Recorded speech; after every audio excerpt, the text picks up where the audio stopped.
करने के लिए? क्यों खाली करें? हमारे मनीष जी को छोड़ दें, हम चले जाएंगे। जी, हमारी मांग पूरी कर दें, मनीष सिसोदिया को रिहा कर दें, हम जगह खाली कर देंगे। क्या मांग है आप लोगों की? क्या मांग? हम मनीष जी को रिहा करवाना चाह रहे हैं, हमारे निर्दोष मंत्री जी को, शिक्षा मंत्री को, जो इतना अच्छा कार्य कर रहे थे। कानूनी लड़ाई तो आप लड़ ही रहे हैं ना अभी कोर्ट में, लेकिन कोर्ट में इनके खिलाफ कोई सबूत मिला नहीं है ना। अब बिना बेल की एप्लीकेशन आपने डाली है, फिर विरोध प्रदर्शन बेल मिल जाती है, ये जज का तबादला करा देते हैं। बीजेपी कर दी चलिए। बीजेपी हेडक्वार्टर क्यों जाने की कोशिश कर रहे हैं? हम अपनी आवाज सत्ता के गलियारों तक लेकर जाने की कोशिश कर रहे हैं। Right there, you know, constantly slogans being raised against the BJP in favor of Aam Aadmi Party, in favor of Manish Sisodia.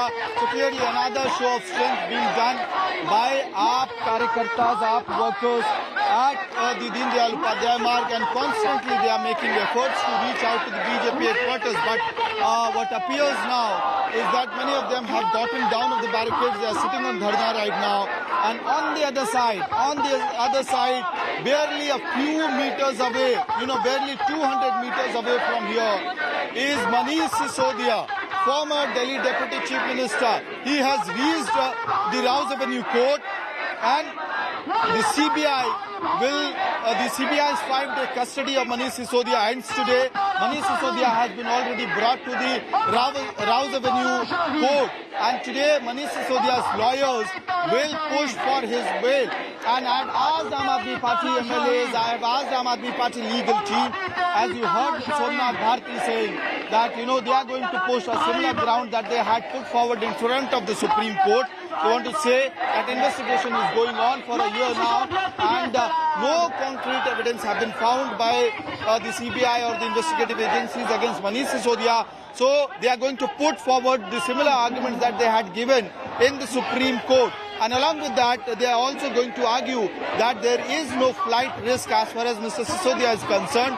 So why arrest him? The major argument by AAP is going to be the fact. Let's focus on that. Amit, stay with us as in fact Amit tracks what's happening at the AAP headquarters. We have Milind Sharma live with us from the CBI headquarters. Anisha Mathur, who's getting us the latest updates right now from the Rouse Avenue Court. Anisha, has the hearing begun? What's the update coming in from the court? Well, the hearing in the liquor scam case has begun. The Manish Sisodia bail matter will be heard a little later. There are, remember, multiple accused in this liquor scam case, and right now the Rajesh Joshi bail plea, who is one of the co-accused, who has been accused of being part of this entire conspiracy, his matter is being heard. He is in ED custody in this particular matter, and at this moment what we are getting from my colleague Kanu Sharda, who's inside the courtroom, is that the judge has arrived in the courtroom. The Rajesh Joshi matter is going to be taken up first. After that, Manish Sisodia's case will be taken up. Remember, this particular case has multiple accused who are currently in custody of the ED and the CBI. The ED, in fact, I should, for the benefit of our viewers, the ED has so far charge sheeted 14 persons, including 11 companies, as well as having arrested about 4 people who are not exactly named in the charge sheet. As far as the CBI is concerned, 7 people who have been charge sheeted were arrested and currently on bail, including Vijay Nair, Samir Mahendru, Abhishek Boinpalli and others. Buchi Babu Gorantla and Manish Sisodia, both who are under arrest, have not so far been charge sheeted by the CBI, but they are under arrest and under investigation. So there are a lot of people involved in this particular case. In fact, the agencies have been saying that their investigation is not complete so far. There will be further charge sheets, there will be further arrests in this particular matter. So right now the court has started the hearing in the Rajesh Joshi matter. They will be taking up the Manish Sisodia case also very shortly. But the liquor scam case in toto, Akshita, we've been seeing there have been multiple arrests. There are allegations against Aam Aadmi Party senior leaders. There are allegations against the excise department officials. There have been allegations against various liquor companies. companies. There have been allegations against political persons from different states in the country. The CBI and the ED have said that they are looking into further the money trails, where that money was. Okay, Anisha, just stay with me. Let's get you, in fact, reactions, live reactions from Sanjay Singh right now. Manish Sisodia की रिहाई की मांग को लेकर आज यहाँ पर ये प्रोटेस्ट है। हमारे कार्यकर्ता यहाँ इकट्ठा हुए हैं और हमारा एक ही कहना है कि हम तानाशाही और गुंडागर्दी के आगे नहीं झुकेंगे। आज अडानी के घोटालों पर कोई कार्रवाई नहीं हो रही है। लाखों करोड़ का घोटाला उसने किया, कोयला चोरी की, बिजली चोरी किया, उस पर ये सरकार कार्रवाई नहीं करती। यहाँ डंडा चलाने के लिए और सीबीआई ईडी का दुरुपयोग करने के लिए।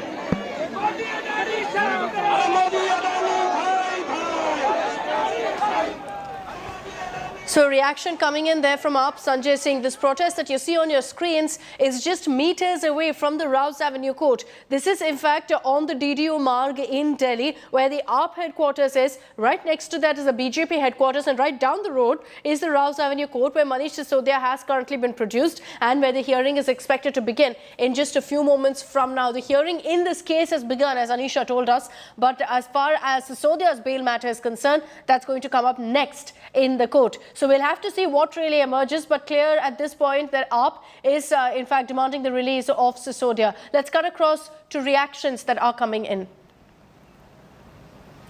And before that, Amit Bharadwaj is joining us live from the AAP headquarters. Amit, take us through what's happening there. You know, you were telling us how this is just meters away from where the hearing is happening, where Manish Sisodia is currently. You know, there were a lot of questions asked of the AAP as to why days after Sisodia was taken into custody by the CBI, they chose to ensure his resignation. When for the last 8 months or so, Satyendra Jain was behind bars and a resignation was never sought. So there were questions about whether the party was trying to distance itself from this entire controversy, but that's clearly not the case, seeing what's happening behind you.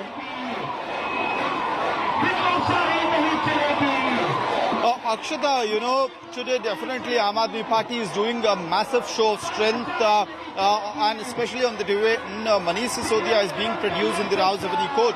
I'll show you as to how, you know, things are unfolding right here at Deen Dayal Upadhyay Marg.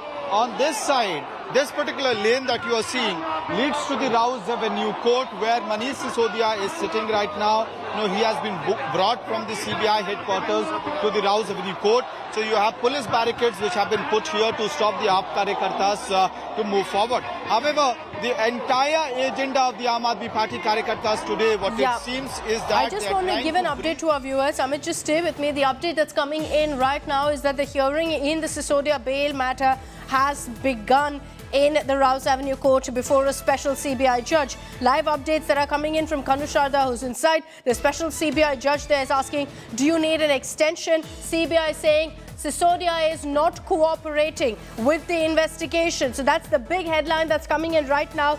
CBI, Anisha, is saying Sisodia is not cooperating, which is why they want an extension. So they're pushing forward right now to seek additional custody.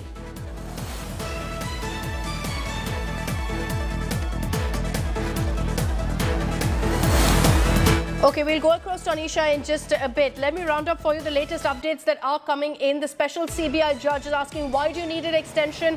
The CBI is maintaining that Sisodia is not cooperating with the investigation. Now, also importantly here, the CBI saying we can show you how our investigation has progressed. They're mentioning in court saying we've recorded the entire investigation so far. This was mandated by the Rouse Avenue court. They said that whatever interrogation Sisodia has held, it must be done on camera, on record.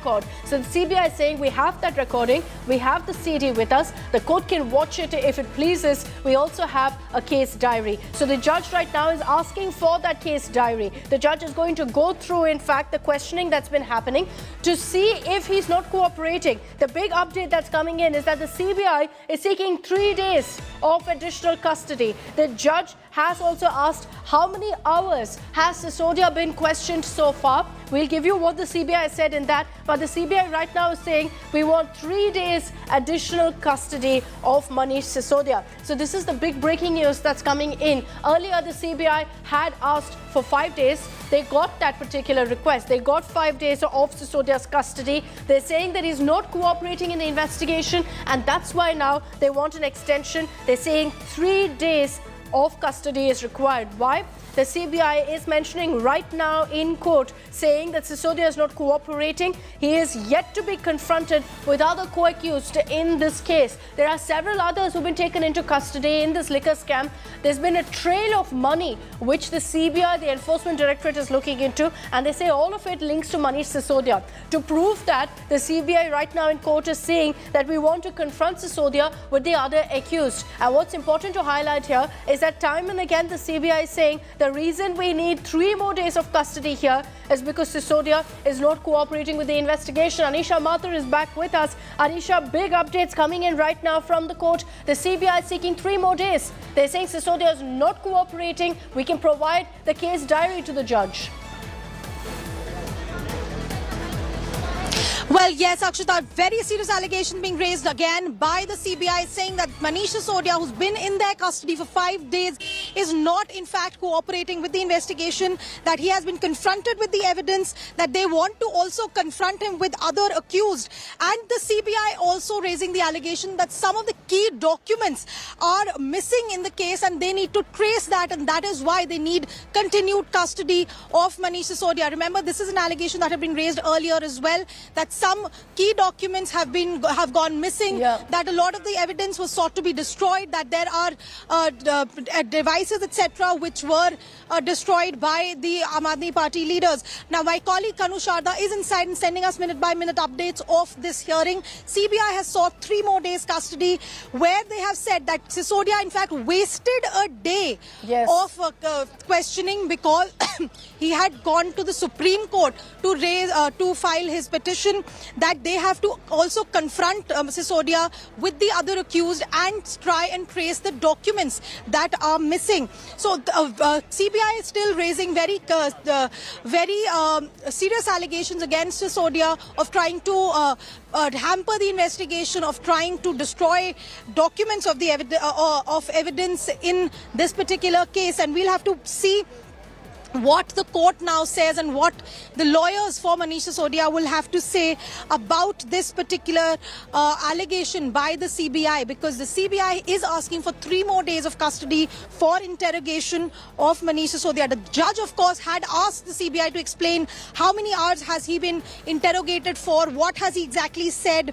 The CBI has said that we can show you the case diary, we can show you, in fact, the video recording of the inquiry and the interrogation that is there in a form of a CD that is being placed before the court. The case diary, of course, has been handed over to the judge, who is now looking at the evidence that has been collected, the allegations and the investigation that has been done so far. Remember, Special CBI Judge M.K. Nagpal is a very senior judge. He's been handling this particular case for the last several weeks. He has looked at the other evidence also that was brought by the CBI against the other accused in this case as well. So he will be looking at the evidence, at what has been collected by the court.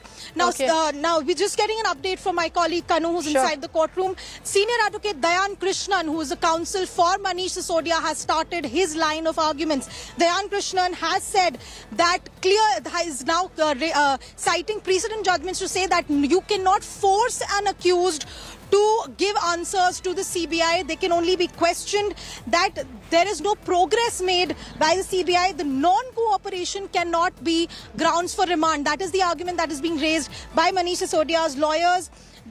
He's saying that you cannot say that we will keep him in custody till he confesses and accepts all allegations. And this Akshita, for the sake of clarity for our viewers, is a basic principle of criminal law in the country. You cannot be forced to give evidence against yourself. You cannot be forced to confess. And that is what the Aam Aadmi Party's lawyers, Senior Advocate Dayan Krishnan, who's the counsel for Manish Sisodia, who's arguing on his behalf, is now telling the court that the CBI has not made any progress and they are only trying to force Sisodia right now, which is against the legal principles, that he cannot be forced to give answers according to what the CBI wants to hear. You cannot you cannot keep somebody in custody just because they are not giving you exactly what you want to hear, and that is the line of argument that is being taken by Sisodia's lawyers. See, the judge also, by the way, we're getting more updates now from Kanu. So the judge has asked the CBI to disclose who are the persons, who are the co-accused that you want to confront Manish Sisodia with. But the CBI has said that they cannot disclose such information openly in open court with the Sisodia's lawyers and the media present, because this is confidential investigation that is being conducted right now. The judge has asked, however, what exactly do you want to do when you keep Sisodia in further custody? Even Senior Advocate Dayan Krishnan, who is arguing on behalf of Manish Sisodia, is saying that the remand copy that has been given by the CBI does not disclose any information apart from claiming that Manish Sisodia did not cooperate with the investigation, and therefore Sisodia's lawyers are saying that CBI will have to give genuine specific reasons to the court to justify further custody. Remember, he has already been in custody for 5 days. He has also been interrogated earlier as well by the CBI, and therefore his lawyers are now saying that the CBI will have to give specific details of why they want to keep him in further custody, what do they want with him. And the CBI, however, telling the judge that we cannot disclose the persons or the other accused who we want to confront him with, because this is an open court. So we are getting minute by minute updates, Akshita, from my colleague Kanu, who's inside the courtroom. The judge, of course, is looking at the documentation that has been provided by the CBI to Judge M.K. Nagpal. The further updates have come in now. Dayan Krishnan, who's a senior counsel, has pointed out that Manish Sisodia's residence had been raided several months ago, and he is questioning the CBI's stand about documentation going missing. He's saying that my residence, and I'm reading out the update that Kanu Sharda has sent us, that my house was raided months back. How can documents be traced now? I have been out for such a long time after the raids. How can I be kept in police custody like this? There has to be compelling evidence in place to keep him in custody.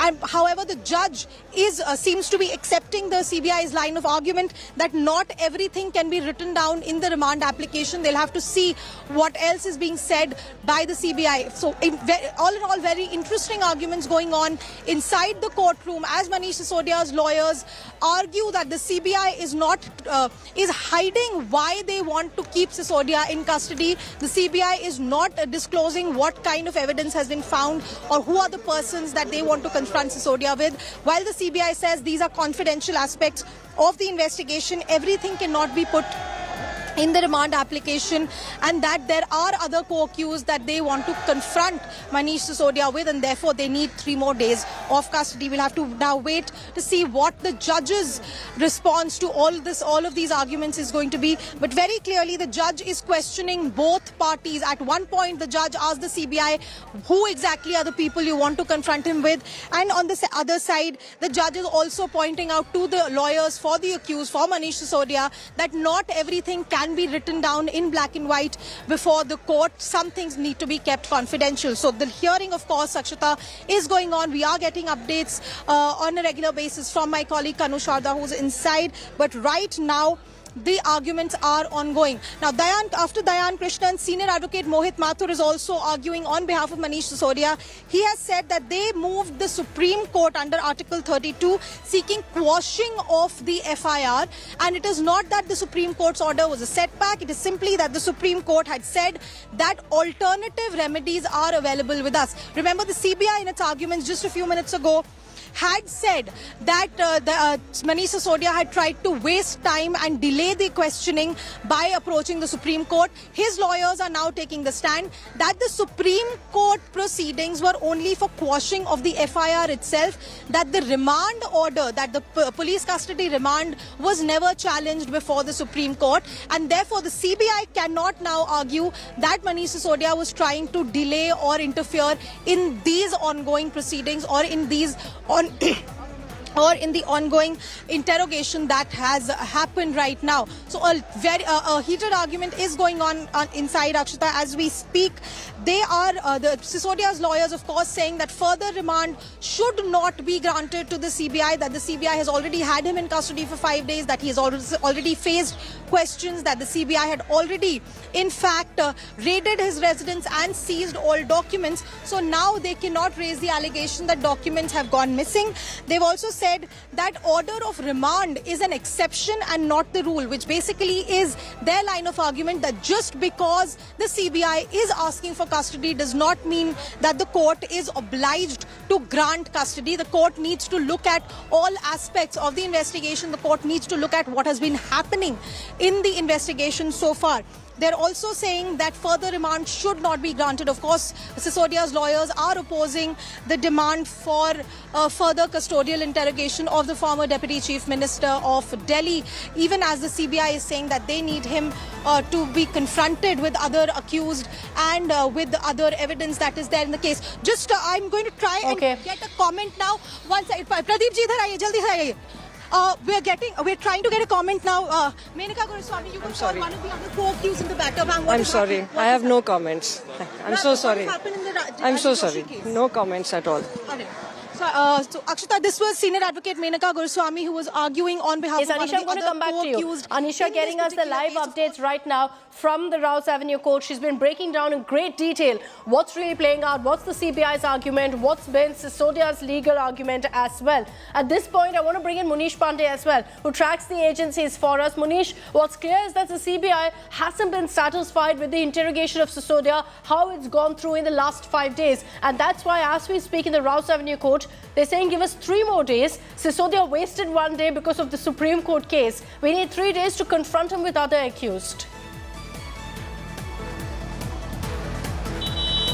It was expected, Akshita, as far as the CBI is concerned, it was very much expected that they will be asking for extension of custody because sources were telling India Today that 5 days were not enough as far as the interrogation of Mr. Manish Sisodia is concerned. Remember, there are 2 important points which the CBI has made before the court. One is that Manish Sisodia was not cooperative during the investigation, and second is that they want to confront Manish Sisodia with other accused in the case. Now, as far as the confrontation of Manish Sisodia is concerned, we have been given to understand is that there are some officials with whom the CBI wants to confront Manish Sisodia. Every day during the questioning, he was questioned till 8 p.m. every day apart from 1 day when he had approached the Supreme Court. But on the other days, what CBI is telling that when they were asking him about the deleted files of excise policy, the draft copy of excise policy, Manish Sisodia hasn't been answering. Apart from that, when he was asked about why the draft copy was shared with the businessman, the liquor businessman in this case, he has not given any specific answer. There was also a question raised about the second draft copy, which was deleted from a computer. The CBI has got it through their forensic experts, but as far as Manish Sisodia is concerned, he has not given any concrete answer. So there are multiple things which the CBI suspects that Manish Sisodia has an answer because he was the one who was heading the ministry at that point of time. He was the excise minister. But as far as Manish Sisodia is concerned, he is giving the answers which the CBI is not satisfied with. Now, as far as Manish Sisodia's lawyer are concerned, they are saying that CBI can't force anyone to give answer which they want to hear. But as far as the CBI is concerned, they are saying that they have some concrete evidence in the case. And when Manish Sisodia is not giving a concrete answer, they are confronting him with those documentary and digital evidences, but he is being evasive during the questioning, and that is why they need 3 days of more custody as far as Manish Sisodia is concerned. Akshita. Custody is what CBI is currently seeking of Manish Sisodia, and the CBI is saying that that's because they want to confront him with the accused. Who are these accused? The CBI doesn't want to mention. They're saying that that's something that's confidential. We can't give those details right now. And they're only saying that we have more investigation to really take this forward. Manish, 3 days is what the CBI is seeking. But in this very hearing, are we expecting the Enforcement Directorate to also make an intervention and say we want Sisodia's custody too? Or will that come up now 3 days later? Well, today it is not going to happen. ED will wait for Manish Sisodia to be sent into judicial custody, and then only they will approach the court for his custody, arrest and then custody. Now, as far as CBI and ED is concerned, both the agencies are in touch with each other, and today CBI is very confident that they are getting custody of Mr. Manish Sisodia. They will be getting extension in the custody of Mr. Manish Sisodia, and that is why ED will not be filing an application after 3 days. If CBI doesn't need the custody, then the moment he is sent to judicial custody, ED will be filing an application and they will take Manish Sisodia in their custody on the grounds that there is the need of custodial interrogation. So as far as the entire process is concerned, even we are talking about whether it is jail or bail for Mr. Manish Sisodia. Now it is going to be extremely difficult for Mr. Sisodia to get bail. First, he has to secure bail in CBI case. That is little bit easier in comparison to ED's case, because remember, CBI is driven by Indian Penal Code, IPC. Few of the accused who were arrested by CBI in the very same case, including Vijay Nair and Samir Mendru, they got bail from the CBI court in the CBI case. But as far as ED case is concerned, no one has been able to secure bail in ED's case. And that is going to be extremely difficult even for Manish Sisodia, because remember, not only CBI, but the Enforcement Directorate is also claiming that they have concrete evidence against Manish Sisodia. And once he is in their custody, to secure bail in ED custody, it takes months. Even if you remember P. Chidambaram's example, when he was arrested by CBI and later by ED, he had to spend almost 109 days before he came out on bail from the Tihar jail. So it is going to be extremely difficult even for Manish Sisodia. So the agencies are very confident that for few months Manish Sisodia is going to be behind the bars. Okay, so this is going to be a long fight for Sisodia. He's in it for the long haul based on what Manish is telling us. I want to take this back across to Anisha Mathur, who's getting us the live updates from Rouse Avenue Court. Sisodia's legal team currently arguing, and what's interesting to see right now is once again they've raised the issue of Sisodia's wife, saying, referring to her health condition, Anisha. My colleague Kanu has been sending us updates from inside the courtroom, and it is a very interesting line of argument that is being taken by Sisodia's lawyers. They're saying that his wife has been in a vegetative state. Her health condition is precarious, and therefore Sisodia should not be kept in custody for a long period, because he is also required to take care of his wife. Secondly, what they're saying is that the CBI has to give specific reasons for seeking extension of custody, which has not been done. What will change really in 72 hours? That has not happened in the last 96 hours. That's the line of argument that is being taken right now. But a very, very interesting human angle to these arguments that has been raised is the health condition of Mr. Manish Sisodia's wife. They have said that she has been suffering for the past 20 years, and that is an aspect that should be taken into account by the agencies and by the court, that Mr. Sisodia cannot be kept in custody for a long period because he is required to also take care of his wife. That's a human angle to the arguments that are being raised.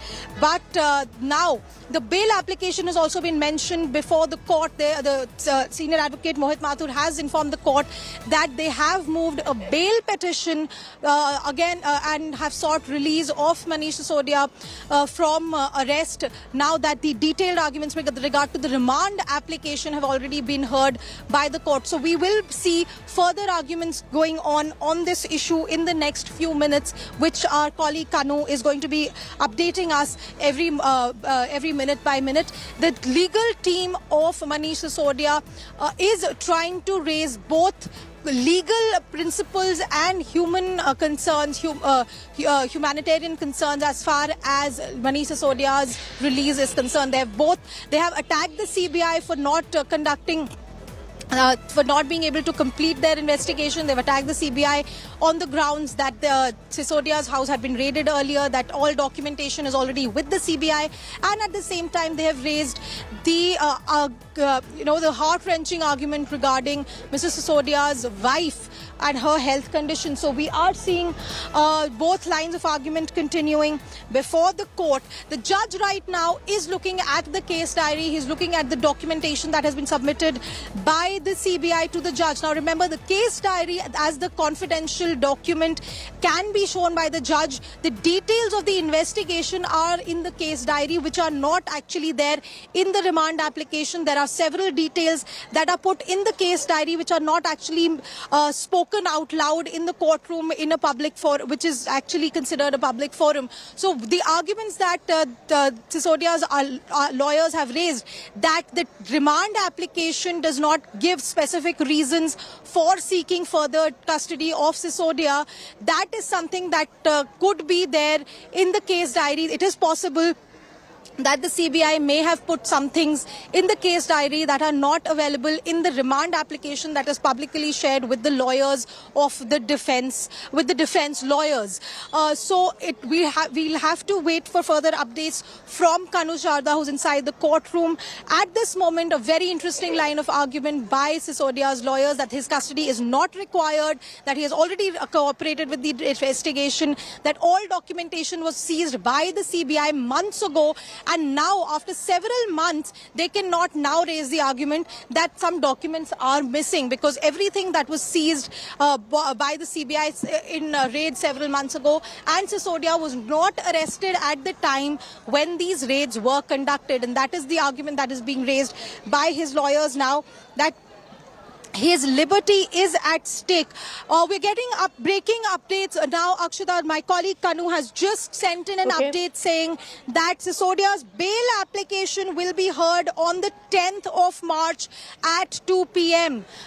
This is information that is just coming in. Kanu Sharda, who's inside the courtroom, has just sent in a message saying that the bail application will be taken up on March 10 at 2 p.m. This is breaking news coming in. CBI has been asked to file a reply to Manish Sisodia's bail application. So it is very clear that at this stage at least, Manish Sisodia will not be released at this moment. Of course, his bail application will be heard now on the 10th of March. We'll have to wait and see what the court will say about the custody application.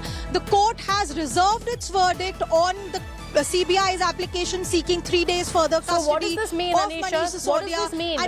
Considering that Sisodia, the bail plea comes up only on March 10th, the order on Sisodia has been reserved, will come out in the next 30 to 45 minutes. If the court even goes ahead and grants the CBI's request of 3 days of custody till March 10th, his bail plea doesn't come up.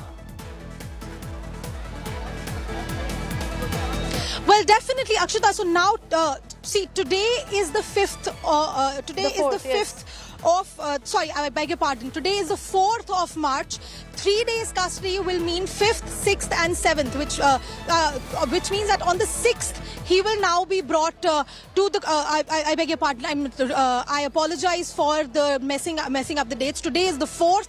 Yeah. He will therefore have to, if the CBI gets 3 days custody, he will then be brought back to court on the 7th. However, if the CBI does not get custody, then Manish Sisodia will be sent to judicial custody, which means that he will be sent to the Tihar jail as soon as his police custody remand ends, because his bail petition will now be heard only on the 10th of March. In the meantime, if Manish Sisodia is sent to judicial custody and not to the CBI's police custody, then the ED may also step in and ask for custodial interrogation, because as Manish was explaining to you just a few minutes ago, when somebody is in custody of one particular agency, the second agency will not take custody at the same time. But as soon as the custody remand of the CBI ends, then the ED can also ask for custody. So a lot of things remain up in the air for Manish Sisodia. The judgment of the court on his further custody will come out in about 30 to 40 minutes. Till then, we can only speculate on what the avenues really are. One, of course, being that the CBI gets 3 days custody, and at the end of those 3 days, then the CBI could seek further custody also, because the bail plea will now only be heard on 10th March. the second line, of course, would be that even if the CBI does get custody for 3 more days, at the end of those 3 days, Manish Sisodia will go to Tihar jail under judicial custody till his bail application is heard and decided by the court. The third avenue, of course, being that the court denies police custody to the CBI and sends Manish Sisodia to judicial custody, in which case he will be sent to Tihar jail to await his bail plea hearing. But in that situation, the ED also could step in and seek custody of custodial interrogation of Manish Sisodia. These all the 4 lines of can play out in the future. We'll have to wait for the next 30 to 40 minutes to find out what the decision of the court is going to be. Whether he will go into CBI custody, whether he goes to jail, whether he goes to the ED. In any case, till the 10th of March, when the bail plea is heard, Manish Sisodia will remain either in judicial custody or police custody. So the big takeaway is, even as we're waiting for the order from the Rouse Avenue Court on whether the CBI gets those 3 additional days of custody or not, there's going to be no relief for Sisodia for the next 1 week, because his bail plea won't come up for hearing till March 10th. That means there'll be no relief in sight for the next 6 days at least. Munish Pandey is also with us for more on this. So Munish, the CBI, we're yet to hear, of course, from the court on whether the CBI gets those 3 days additional custody. But at this point, whether Sisodia goes into the CBI custody, whether he goes into judicial custody, it's only a matter of finding out about that technicality. Either way, there's no relief for him.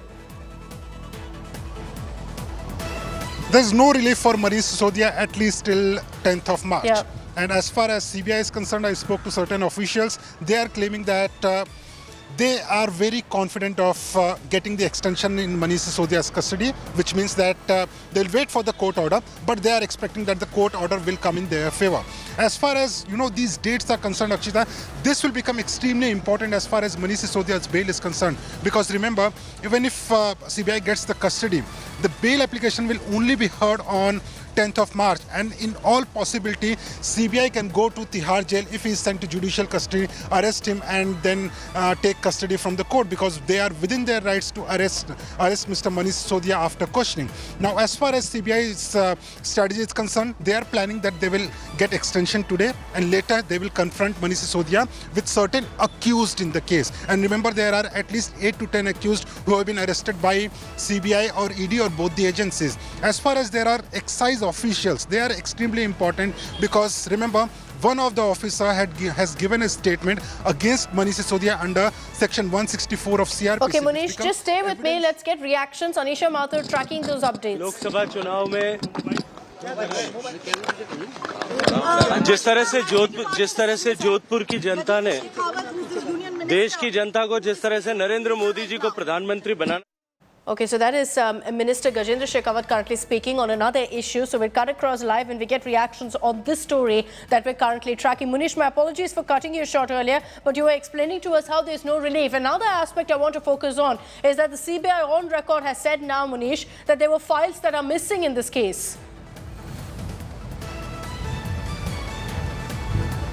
Yes, that is true, Akshita. And as far as those files are concerned, there were certain draft policies which were drafted according to the Central Bureau of Investigation by Mr. Manish Sisodia and certain other people of Aam Aadmi Party on 18th and 19th March at the residence of Mr. Manish Sisodia in the presence of Arvind Kejriwal and Satyendra Jain. The policy was drafted, but the second draft policy, which was even shared with the stakeholders in the case, that is the South Group, other accused in the case, that file was deleted. Now, Central Bureau of Investigation has claimed that they have been able to retrieve some of the files from the deleted, that hard disk, but some of the files are still missing, and they are seeking help of Manish Sisodia in locating that file, tracing that file. It becomes an evidence, because remember, as far as Manish Sisodia is concerned, he is claiming that he has not done anything wrong, but CBI is saying that they have a money trail. If they were not giving any favors, then why there was a kickback of 100 crore rupees from the South Group? Why this advance payment of 100 crore rupees? It was only because the policy was being drafted in a way which the South Group wanted, in which K. Kavita, the daughter of KCR, Telangana CM, is already under scanner of Central Bureau of Investigation. As far as Manish Sisodia is concerned, there was a humanitarian ground by the lawyers, before the court for seeking bail. But the CBI is hopeful of getting the custody, and ED in high possibility. Before 10th of March, ED will take Manish Sisodia's custody. They will try to keep Manish Sisodia for the next 14 days, and after that, it will be extremely difficult for Manish Sisodia to get bail, because remember, in CBI, the CBI cannot force Mr. Manish Sisodia to give answers, and Manish Sisodia has a power not to disclose the truth or not to disclose what the CBI want to hear. But ED, the onus is on the accused to prove that the person is innocent. So it will be on Manish Sisodia's, it will be Manish Sisodia who has to prove that I am innocent, and it becomes extremely difficult for any accused to, defend himself before any agency like the Enforcement Directorate, because ED claims they have a money trail linking Vijay Nair to the South Group and other accused in the case. So in all possibility, Manish Sisodia might have to stay behind the bars for more days. Akshita. Okay, so the breaking update that's coming in right now is that there's no immediate relief for Manish Sisodia. Next 6 days, he remains, in fact, in custody, essentially, because his bail plea won't be heard until then. Now it's a matter of finding out whether he'll be in CBI custody or judicial custody in this particular case. 3 days additional CBI custody has been sought. In the next 30 to 45 minutes, we're expecting an order on that front. Anisha Mathur is getting us the latest updates right now from the Rouse Avenue Court. Important to also highlight here, Anisha, that as far as Sisodia's arguments are concerned, he's again highlighted how his wife is unwell, how he needs to be there to take care of her, and how essentially, bail is the rule, jail is the exception. That is something that his legal team has highlighted.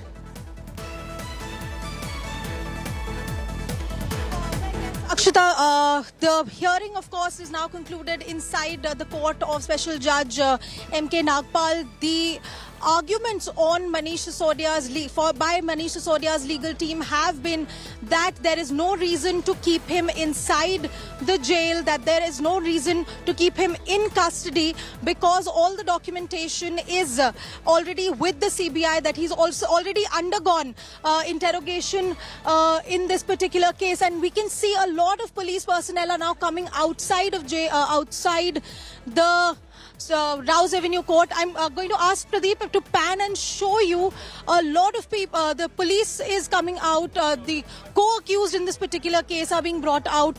These are the people who are already in custody of the CBI and the ED. You can see the police arrangement that is there, that is here in the I am just going to show you the police arrangement that is there outside the Rouse Avenue Court.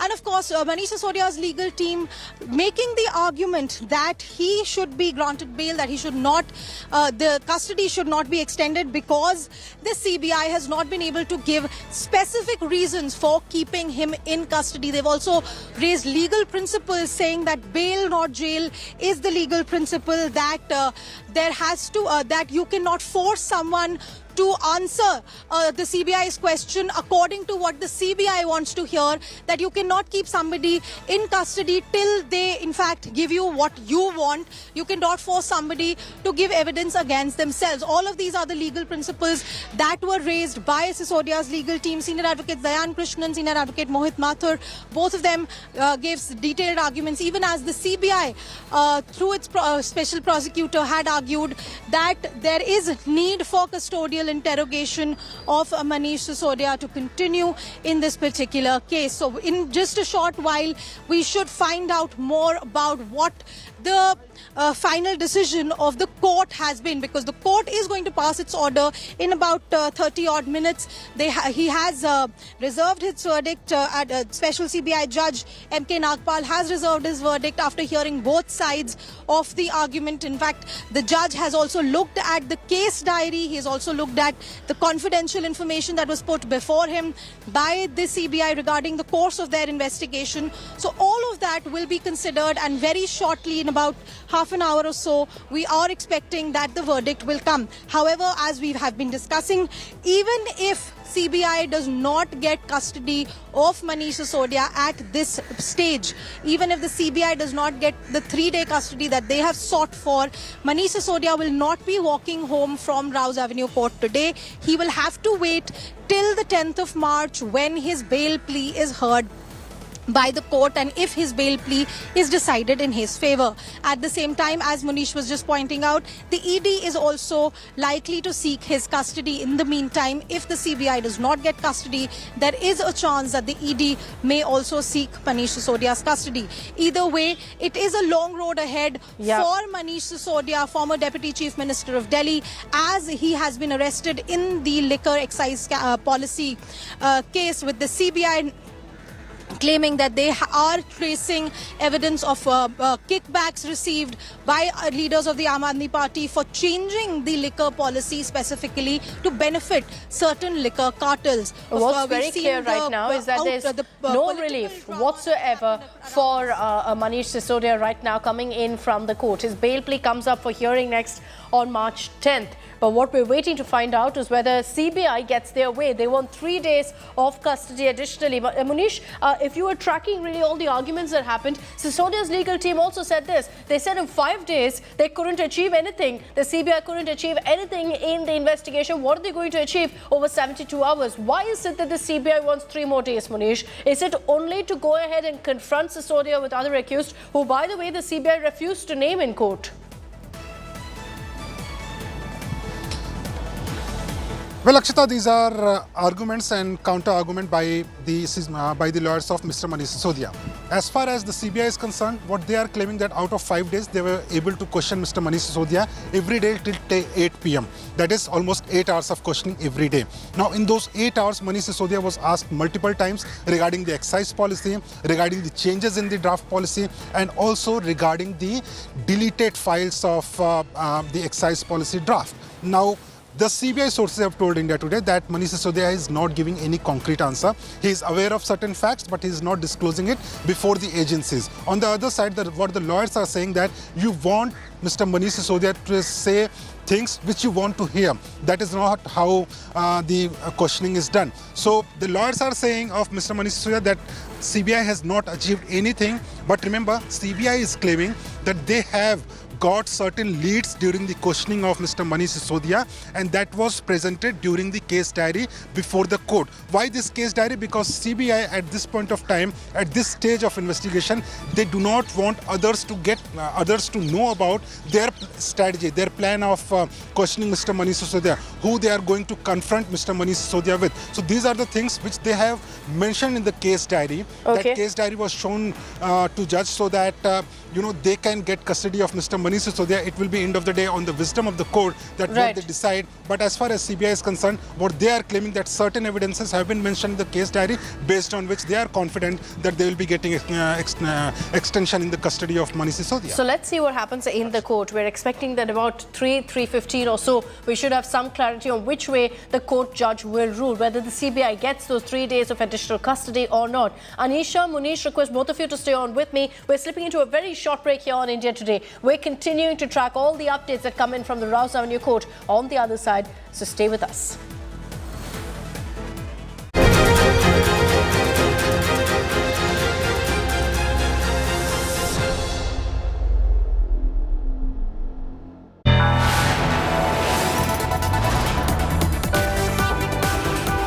You are watching India Today.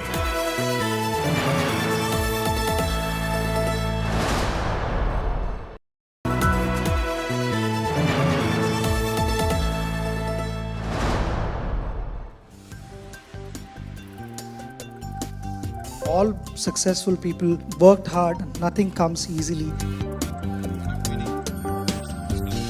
Sometimes you need to just cross that mental barrier. Once I come in, काफी process oriented. stark difference. मैं जब दोनों medal को ले रहा था और मैं बोल रहा था कि 2 ही हमारे पास मेडल है इंडिया में और दोनों आज मेरे हाथ में हैं. The very fact that you're opening the India Today conclave with a session on Olympic sport tells me that we've made progress.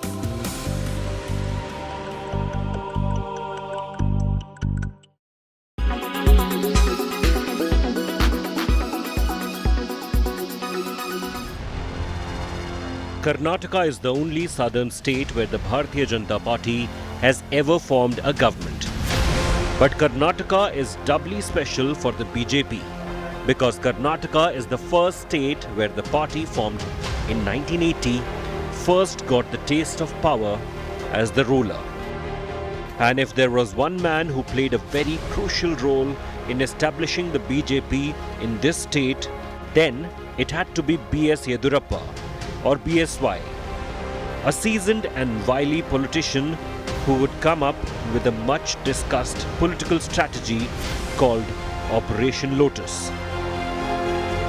It is no wonder then that every time that the BJP formed a government in Karnataka, it was BSY who became the chief minister till 2021.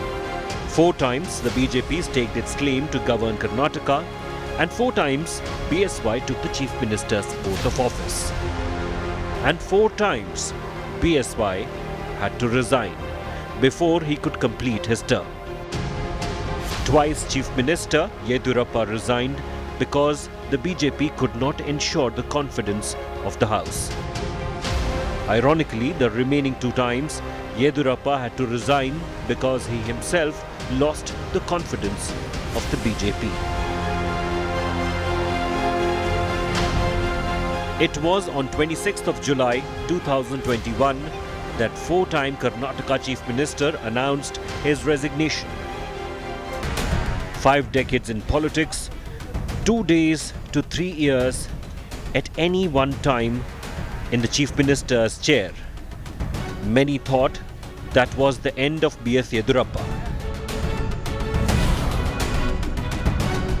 But then on 22nd Feb, when the veteran saffron leader stood up in the Bidhan Sauda and announced that he intends to make it his last speech in the assembly, everyone was stunned. From the speaker to attending meager MLA audience urged him to reconsider the decision and pushed his retirement announcement by a couple of more days. On 24th of Feb, at a houseful Bidhan Sauda, Bukunakare Siddhalingappa Yedurappa announced his retirement from the assembly. His assembly seat of Shikaripura will now go to his son Vijayendra. But that's not the end of the mighty BSY. With this, the 80-year-old shrewd politician of 5 decades have played a master stroke. He has the central leadership at his beck and call and the state leadership looking for his approval. Because the winning card for BJP in the coming assembly election in Karnataka lies with the Lingayat leader alone. And that very card makes him the Lotus King of Karnataka.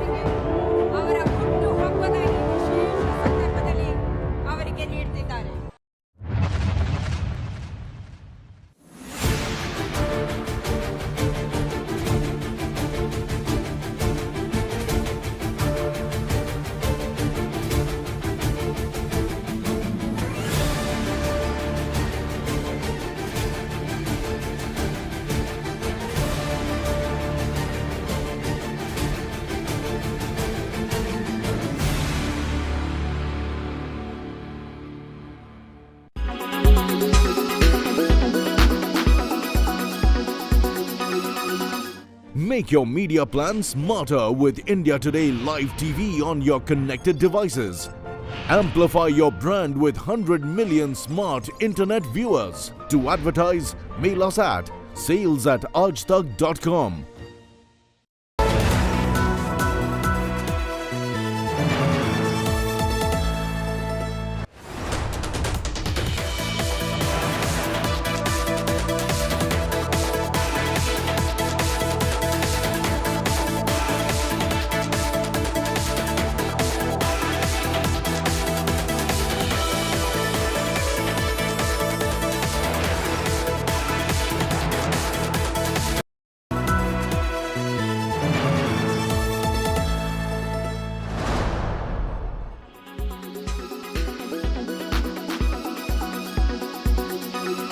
The catchphrase, which we've noticed here at MWC and all around the world since November, I think the last time that we met, has been generative artificial intelligence. Generative AI, ChatGPT being spoken about all over the world. How much of an impact do you think that will have on the workflow on the tech side, on exactly how a tech company operates, on how our jobs will pan out in the next few months? I am so happy about the generative AI. The reason I'm happy is it's the same way, because we are in Mobile World Congress. I'll give you an example that 95, 96, if you remember, India was one of the most highest cost per minute call, and incoming and outgoing both charge 16 rupees a minute. And those blind calls, call me back. I was from that upbringing, and I land in Hong Kong airport. There was this bank of phones, but people were talking on a mobile phone. And I came back and I said, this is an industry you need to be in. The convenience was 10 steps away. People were talking on mobile phones. So what happened? Mobile phone automated the public phone systems. Correct. It automated everything that came along. And I don't have to describe to you whether it's a health tech, fintech, media tech, whatever device it is. Absolute disruptor. Now, to me, it did not take away jobs, it created jobs. Now, this is exactly what I think about generative AI. That the use cases are there, and the more they get defined, that means more jobs it will create. Technology is the heart of everything.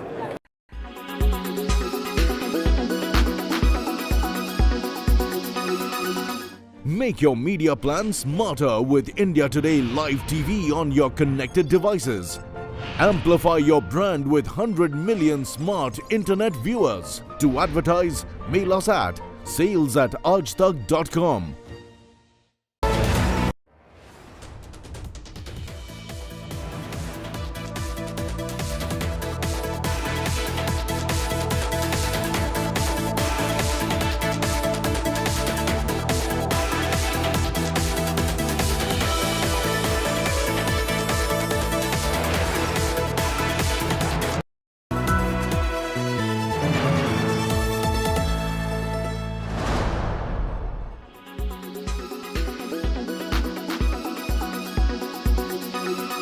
Well, the weather is certainly chilly here in Barcelona. In fact, it snowed here on day one of the Mobile World Congress in Barcelona, something that doesn't usually happen during these days. But this is MWC. It's back, and it's back with a bang. In fact, last year it was subdued, obviously due to the pandemic. Before that, it was postponed and cancelled. But we expected this to be, well, not as grand and extravagant as it has been. Absolutely massive. This is genuinely the biggest, the latest and greatest in tech, all under one massive roof here in Barcelona. Of course, several themes here at MWC. 5G is, well, a theme from the previous years. 6G is being spoken about. And of course, with what's happening with ChatGPT, a lot of the stalls over here are talking about generative AI. And a lot of companies seem to want to really claim ownership of that space, because they're saying that we have solutions in the generative AI space, be it from image, from text. There's all sorts of things happening here at MWC. Of course, there's also smartphone launches. This one being the Xiaomi 13 Pro, something we've been waiting for a long time on Tech Today, actually has a Leica lens on it. Those cameras cost nearly $20,000. You're getting that now on a smartphone. OnePlus has announced a phone with liquid cooling tech. That's a concept phone. These guys also have another concept phone where they have a massive lens attached to it on a 1-inch sensor. And that's not all. There's a 240-watt fast-charging Realme smartphone being announced as well, and all sorts of announcements in the AR, VR, and metaverse space. We thought it would be muted, given that, a lot of these brands haven't really shown up over here over the past couple of years for obvious reasons, but they're back and back with a bang. A huge participation from China, over 150 exhibitors, because restrictions have eased and everyone seems to be keen to come and explore the European markets as well. So much happening on the geopolitical front, and that's why we see increased involvement over here. 80,000 attendees, 2,000 exhibitors here at Mobile World Congress Barcelona 2023. Tech Today is going to be here on day 1, day 2, day 3. We're going to be exploring exactly what's happening at the most influential tech event of the year, so stay tuned.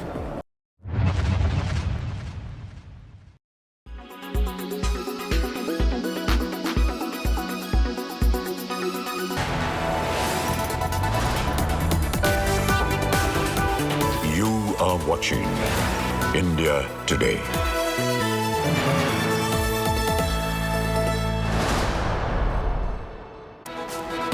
Hello and welcome. You're watching India Today. I'm Akshita Nandagopal. A non-stop focus on what's playing out in the national capital because it's an action-packed Saturday.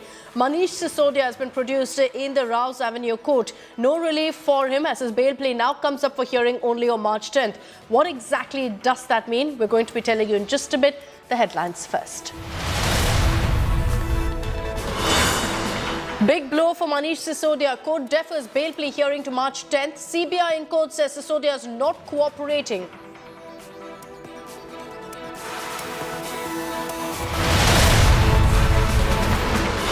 High drama on streets of Bengaluru. Congress Netas stage a massive protest after Bribegate bomb drops on Bommai. Demand Bommai's resignation. Surjewala, Sidramaya among many senior leaders detained. BJP tears into Rahul Gandhi over his Cambridge speech, fires Dinesh jibes as he denigrated India on foreign soil.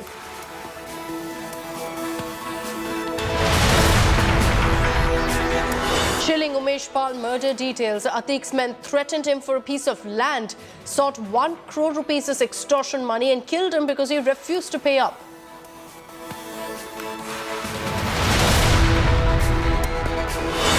Yet another temple attacked in Australia. Lakshmi Narayan temple vandalized in Brisbane by Khalistani supporters. Anti-Modi graffiti on temple walls.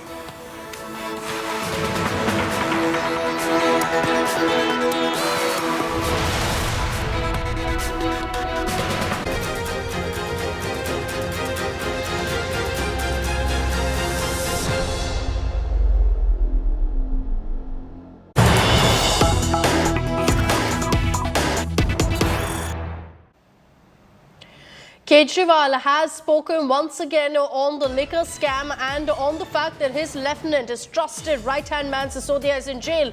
He's actually in Karnataka as part of the AAP campaign there, and Kejriwal now has drawn a parallel between the Karnataka Bribegate and the liquor scam. Kejriwal saying only 10,000 rupees was found from Sisodia's house. You had 8 crore rupees found at a BJP MLA's son's house, and the ED CBI are not investigating this particular case. So Arvind Kejriwal now drawing a parallel between what's happening in Karnataka and what's happening in Delhi. Let's play out for you first what Kejriwal said. इसी जिले का अमित शाह जी की party का एक नेता का बेटा 8 करोड़ रुपए के साथ पकड़ा, अभी तक गिरफ्तार नहीं किया उसको, अभी तक उसको गिरफ्तार नहीं किया। हो सकता है अगले साल उसको पद्म भूषण का अवार्ड दे देंगे।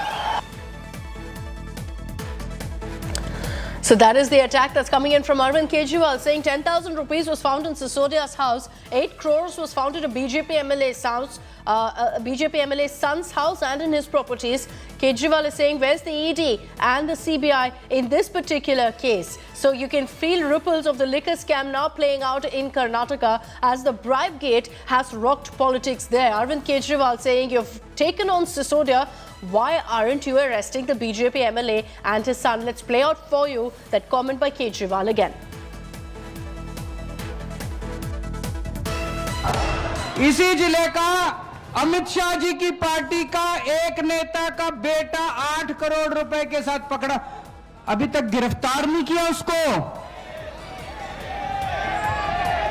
अभी तक उसको गिरफ्तार नहीं किया। हो सकता है अगले साल उसको पद्म भूषण का अवार्ड दे देंगे।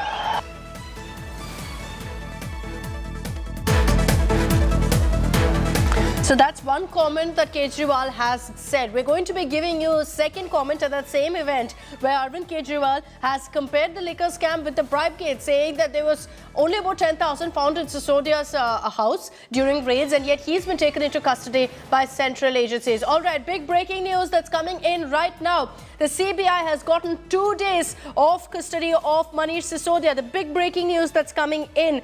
In fact, Sisodia in court has said, I'm being mentally harassed. The judge has told the CBI, don't ask the same questions over and over again. But CBI had sought 3 days of custody.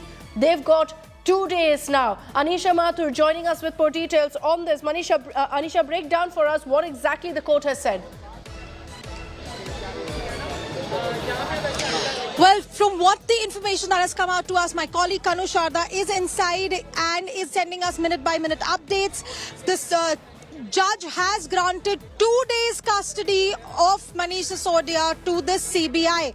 Sisodia, however, has raised the allegation that he is being mentally harassed by the CBI during this interrogation. He has also said that they've been asking repetitive questions again and again, even though have already answered them. Now, the judge has said that the CBI should not ask repetitive questions, do not conduct any mental harassment, but for the next 2 days, the CBI will have custody of Manish Sisodia. Very clearly, the CBI wanted 3 days custody. They've been granted 2 days of custody at this stage.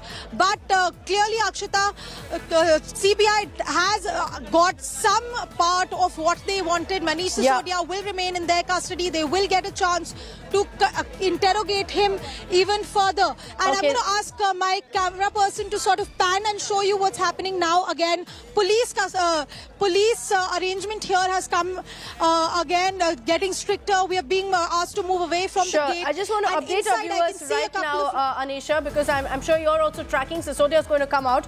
But Manish Sisodia has said, I'm being mentally harassed. The judge right now is reading out also conditions for the CBI to adhere to. One, they've told the CBI don't ask the same questions over and over again over the next 48 hours to Manish Sisodia. The judge has also told the CBI to conduct a medical examination of Sisodia every 24 hours. So in the 2 days that he will remain in custody, every single day there will be a medical examination that's conducted, with Sisodia claiming now that he's being mentally harassed as well.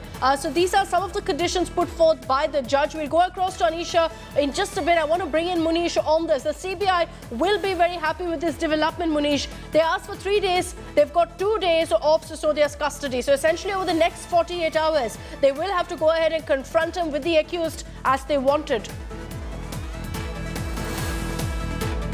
It's a very significant development as far as this case is concerned, and for the Central Bureau of Investigation, it's a partial victory. Why I'm saying this? Because CBI wanted the extension of custody. They asked for 3 days and they have got 2 days, which means that in next 48 hours, CBI will be confronting Mr. Manish Sisodia with certain accused in the case. As far as this allegation is concerned of mental harassment, the strategy, what the CBI says, that they have a strategy that if the person is not asking, they frame the question in different manner and they pose the same question and again. But now what the court has said, that you cannot ask the same question again and again. It's a mental harassment as per Manish Sisodia. So court has given the direction to the Central Bureau of Investigation. The other important part which you already mentioned earlier, the court had said that every 48 hours there should be a medical examination of Manish Sisodia. Now the court has said that every day, that is within 24 hours, you have to conduct medical examination of Manish Sisodia. Now what CBI is saying is that after getting this custody, they will be asking certain accused to join the investigation in the case, certain witnesses in the case, and there is a high possibility that some of the excise officials who are working then with Mr. Manish Sisodia, they will be called to this CBI headquarters where I am standing, and then they will be asked to sit face to face to Manish Sisodia. So these 2 days are going to be very exhausting, not only for Manish Sisodia, but also for the Central Bureau of Investigation. There is a possibility that after 2 days, once the custody of Mr. Manish Sisodia is over, CBI may again ask for extension of custody, because it will be difficult even for the Central Bureau of Investigation to confront Manish Sisodia with all those with whom they want to confront with him. So what does this also mean, Munish? As far as the ED's investigation is concerned, 2 days of CBI custody, his bail plea is going to be heard on March 10th. So from March 6th to March 10th, 4 days, perhaps he's going to be shifted to judicial custody. Is that what will happen? Based on, of course, whether the CBI wants his custody, or will the ED swoop in then? Well, on March 6th, when he'll be produced before the court, if CBI doesn't get extension of custody of Mr. Manish Sisodia, he will be sent to judicial custody. And now the Enforcement Directorate will have time from 6th of March to 9th of March. Okay, that's an update that's coming in right now from the Rouse Avenue Court. You can see Manish Sisodia being taken out right now. Anisha, it's over to you. Manish Sisodia being taken out by CBI officials. Back to the CBI headquarters for him. Well, yes, Akshita, as you can see, the cavalcade has just left. The police escorts the cars where the CBI officials were sitting with Manish Sisodia. All of them have just left. We're playing out the visuals for you here.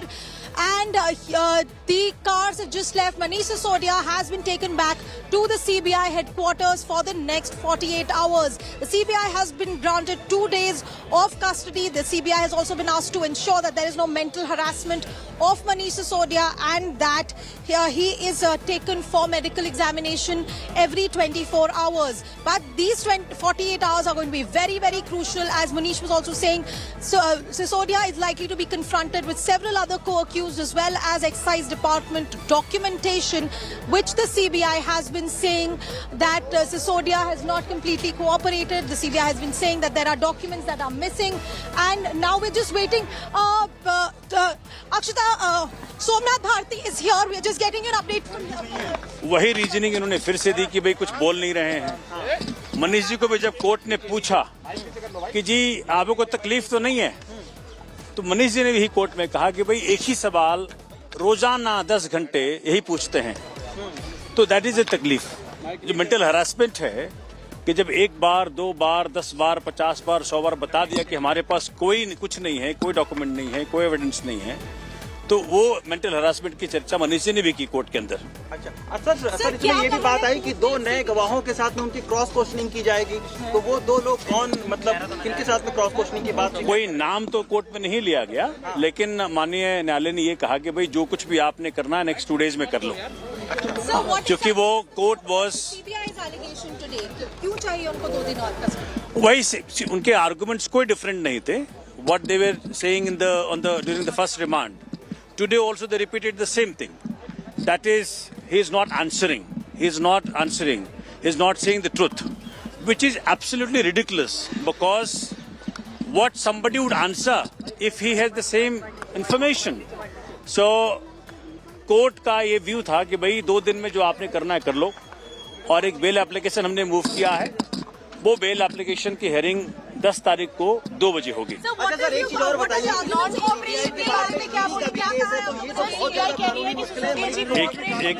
एक बार पूछ लें। मैं ये पूछ रहा हूँ कि CBI के बाद में ईडी का भी है सर, तो एक के बाद एक नए केसेस हैं, तो कानूनी जटिलताएं तो अभी मनीष सिसोदिया के सामने बहुत सारी हैं।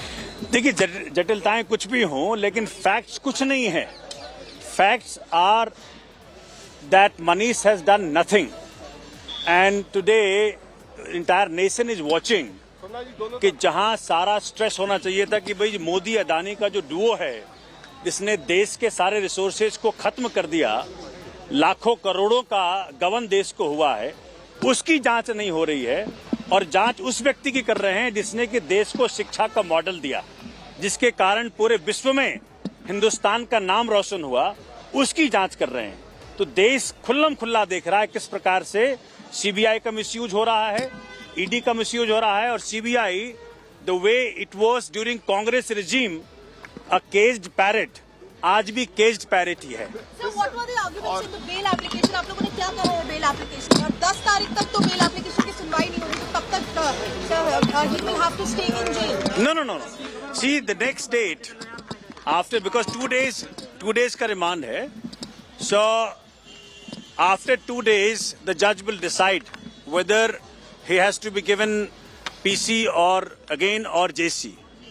So let's say the PC is refused, so he'll be sent to JC. Sir आपकी तरफ से So, क्या मांग रखी गई है? हमने तो यही कहा है कि भाई कोई केस नहीं बनता और इनको बेल पे रिलीज होना चाहिए। Naturally, because he is not no ordinary man. So do you require custodial interrogation?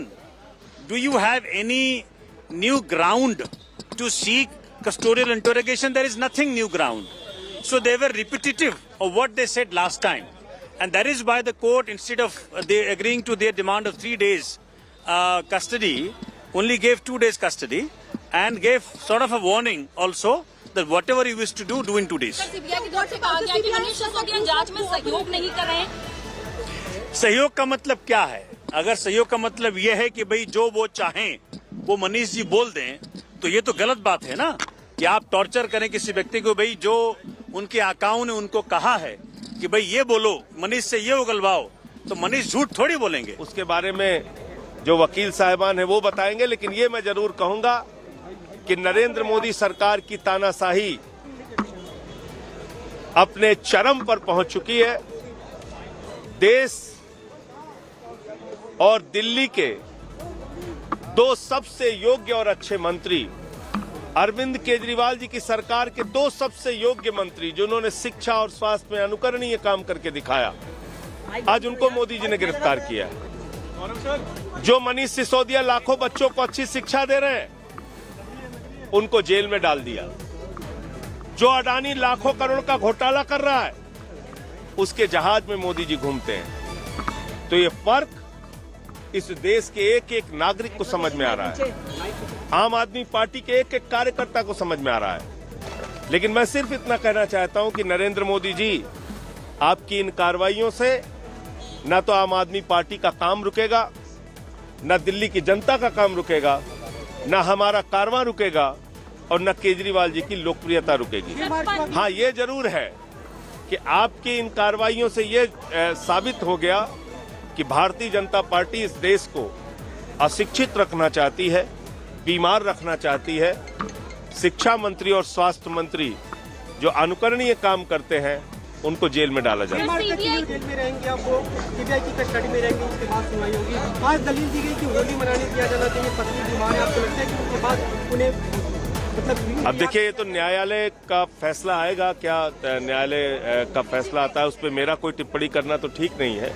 लेकिन मैं ये जरूर कहूंगा कि ऐसे कोई इतने बड़े अपराधी हैं, बार बार रिमांड मांग रहे हैं। जिस व्यक्ति का नाम सीबीआई की पहली चार्जशीट में था ही नहीं, उसको आप इतना बड़ा आरोपी बना रहे हैं। 5 दिन रिमांड, फिर रिमांड, फिर रिमांड। ये समझ में आता है लोगों को कि आपका मकसद सिर्फ मनीष सिसोदिया को, केजरीवाल जी को, हमारी सरकार को, हमारी पार्टी को बदनाम करना है, लेकिन इससे होगा नहीं।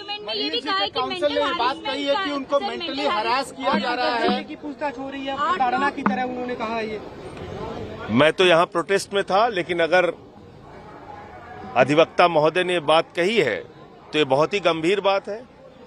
आप पूछताछ करने के लिए दबाव कैसे बना सकते हैं? मेंटली हैरेसमेंट अगर कर रहे हैं तो इसका मतलब सीबीआई जबरन बयान दिलाना चाहती है, बंदूक के नोक पे बयान दिलाना चाहती है। तो आप देख लीजिए कैसे काम कर रहे हैं लोग। मैं तो खुद ही कह रहा हूं, और पहले भी ऐसा हो चुका है कि सीबीआई ने फर्जी मुकदमे हम लोगों के खिलाफ किए। पहले भी ऐसा हो चुका है कि सीबीआई ने केजरीवाल जी के दफ्तर पे छापामारी की, कुछ नहीं निकला था। सत्येंद्र जैन के एक मामले में उनको फाइनल रिपोर्ट लगानी पड़ी, कुछ नहीं मिला। एक बार सिसोदिया जी के घर पे पहले भी छापा मार चुके थे, तो इसमें भी कुछ नहीं मिलेगा। ये जब तक परेशान करना चाहे करें, उससे कोई फर्क नहीं पड़ता। ये बात कही जा रही है कि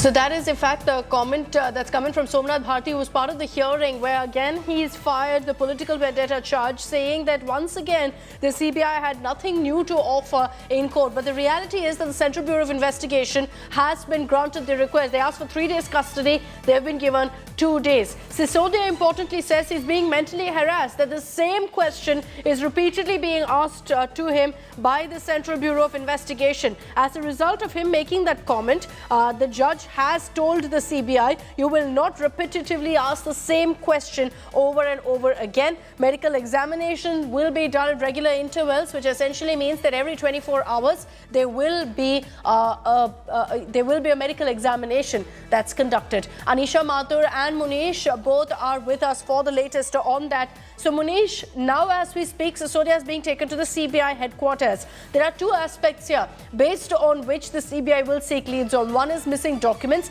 the other is to confront with co-accused. Does it look like all of that can be completed in a matter of 2 days?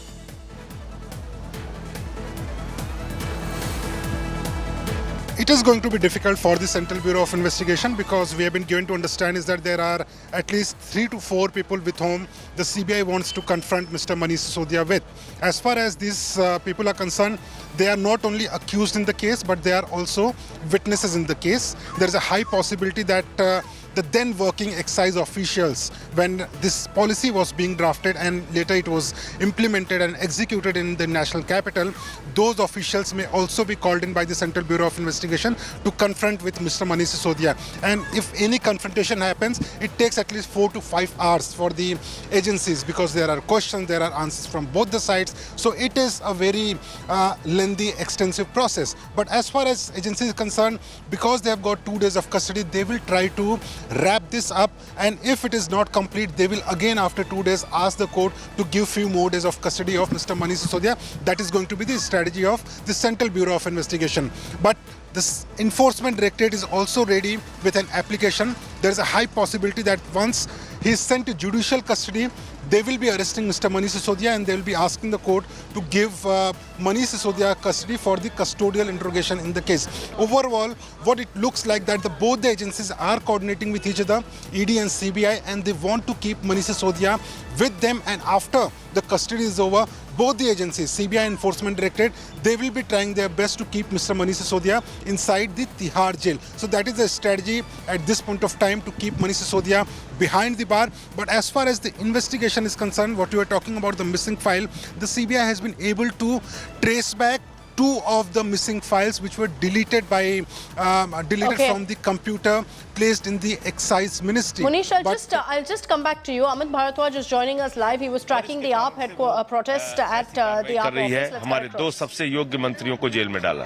Sanjay ji, आज सीबीआई ने कहा कि उनके पास नए एविडेंसेस हैं जिसके बेसिस पे ऐसी बहानेबाजियां बहुत कर चुके। आप मुझे एक बात का जवाब दीजिए, सीबीआई की पहली चार्जशीट जो दाखिल हुई उसमें मनीष सिसोदिया का नाम ही नहीं है।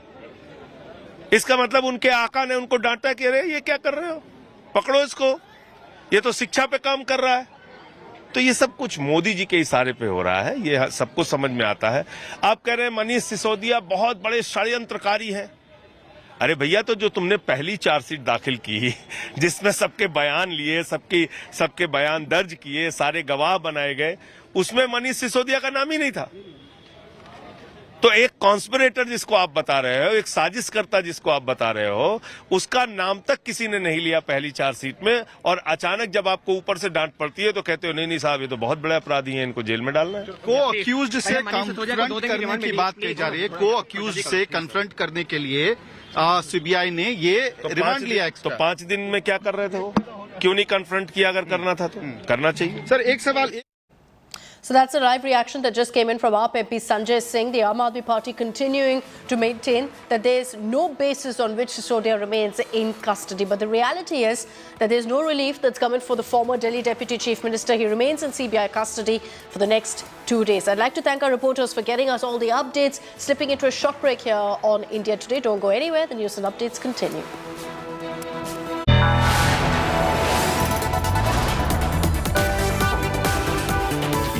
Are watching India Today.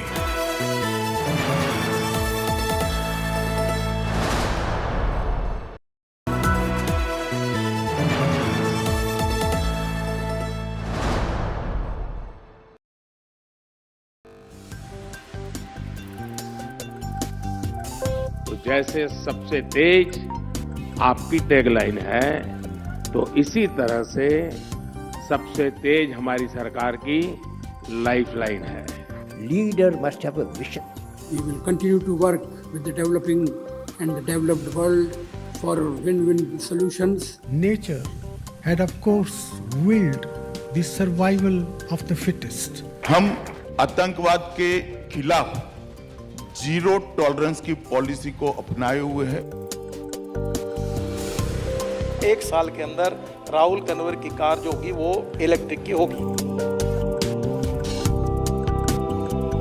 There is a confrontation of competing visions.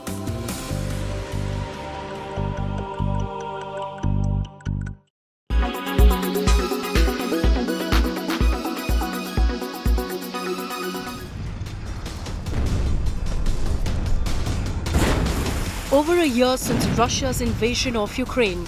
Over a year since this war has threatened to expand into a global conflict. Over a year since temperatures between the US and Russia have hit critical levels. And it's India that's facilitated a break in the ice. That's right. It was on the sidelines of the G20 foreign ministers meet in Delhi that the foreign ministers of the US and Russia finally spoke. The 10-minute contact, not quite a full-fledged meeting, is a major diplomatic milestone, especially since the US and Russia have been engaged in an escalating standoff over Ukraine, even brandishing their nuclear weapons at each other in the year gone by. It's understood that it was Secretary Antony Blinken's office that sought the meeting with his Russian counterpart. But the Russian side agreed to only a brief contact, where the two foreign ministers could chat. But what exactly happened in those crucial 10 minutes? It's unclear what Russia's Lavrov said, but the US State Department did brief reporters that Secretary Blinken informed his Russian counterpart that the US would continue to defend Ukraine for as long as it takes, and also urged Russia to rejoin the START nuclear arms control treaty. From the get-go at the G20 meet, Lavrov has been aggressive, taking every opportunity to lash out at the US and the West in general. If you believe that the United States has the right to declare a threat to its national interest any place on earth, like they did in Yugoslavia, in Iraq, in Libya, in Syria, 10,000 miles across the Atlantic Ocean, and they have the right to do so, and you don't ask them any questions. While the United States of America and Russia are at war with each other over the Russia-Ukraine war, it is in India that Blinken and Lavrov found time to speak with each other. A very brief contact, but one that is going to be significant in days to come. It just shows that India is not just a global player, it's also a peacemaker. That the diplomatic breakthrough happened on Indian soil is no small feat. Much to the humiliation of critics of India's pragmatic neutrality on the Ukraine war, India has managed to play host to what most thought was impossible, a break in the ice between the US and Russia.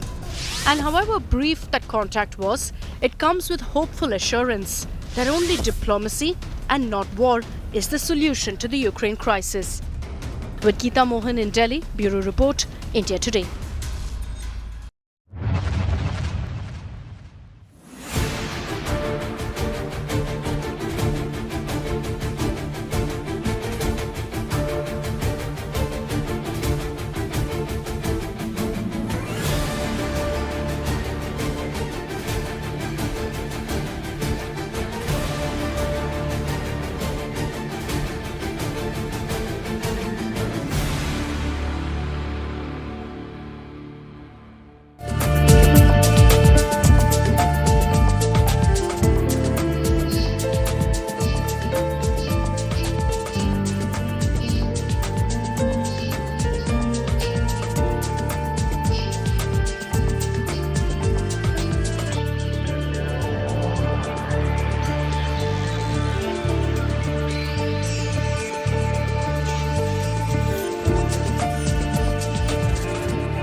Karnataka is the only southern state where the Bharatiya Janata Party has ever formed a government.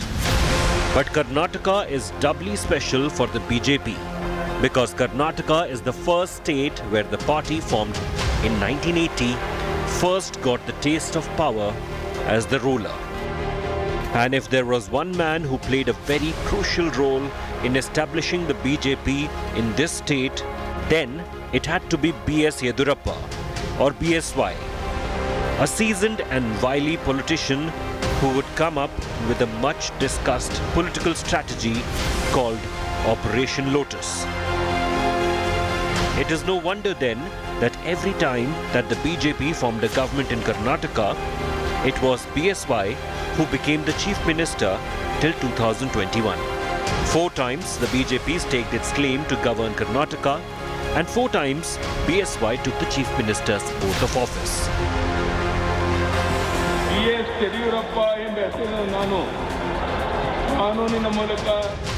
And 4 times, BSY had to resign before he could complete his term. Twice Chief Minister Yediyurappa resigned because the BJP could not ensure the confidence of the House. Ironically, the remaining 2 times, Yediyurappa had to resign because he himself lost the confidence of the BJP. It was on 26th of July 2021 that 4-time Karnataka Chief Minister announced his resignation.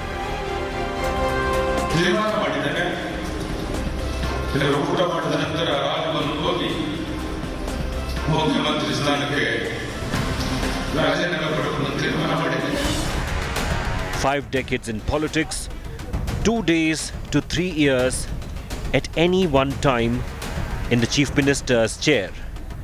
Many thought that was the end of B.S. Yediyurappa.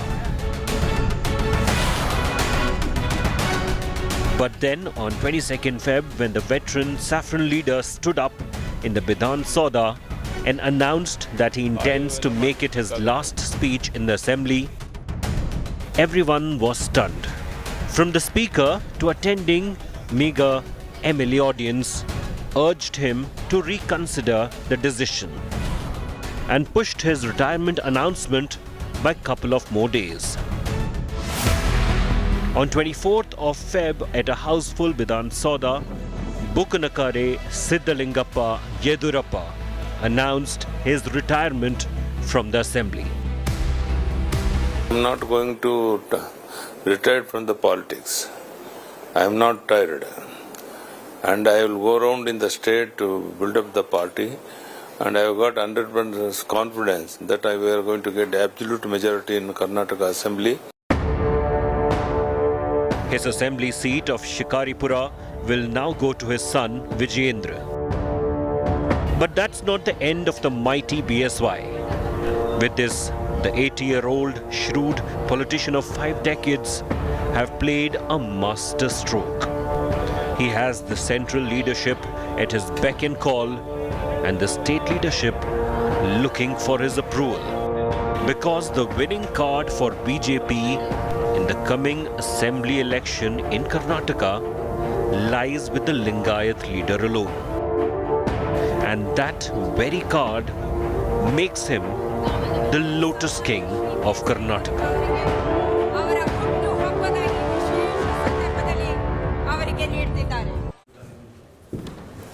Hello and welcome. You're watching The Inside Story. I'm Nabila Jamal. In this episode, we're here to revisit B.S. Yediyurappa, known as Karnataka's tallest politician, his 5-decade-long illustrious career. But before we get to that, I'm going to take you through exactly why the BJP feels B.S. Yediyurappa is really the king of Karnataka. What has made the BJP return to B.S. Yediyurappa to push their prospects this election? ಆದರಣೀಯ ಪ್ರಧಾನ ಮಂತ್ರಿಗಳು ಸನ್ಮಾನ್ಯ Shri BS. Yediyurappa ಅವರಿಗೆ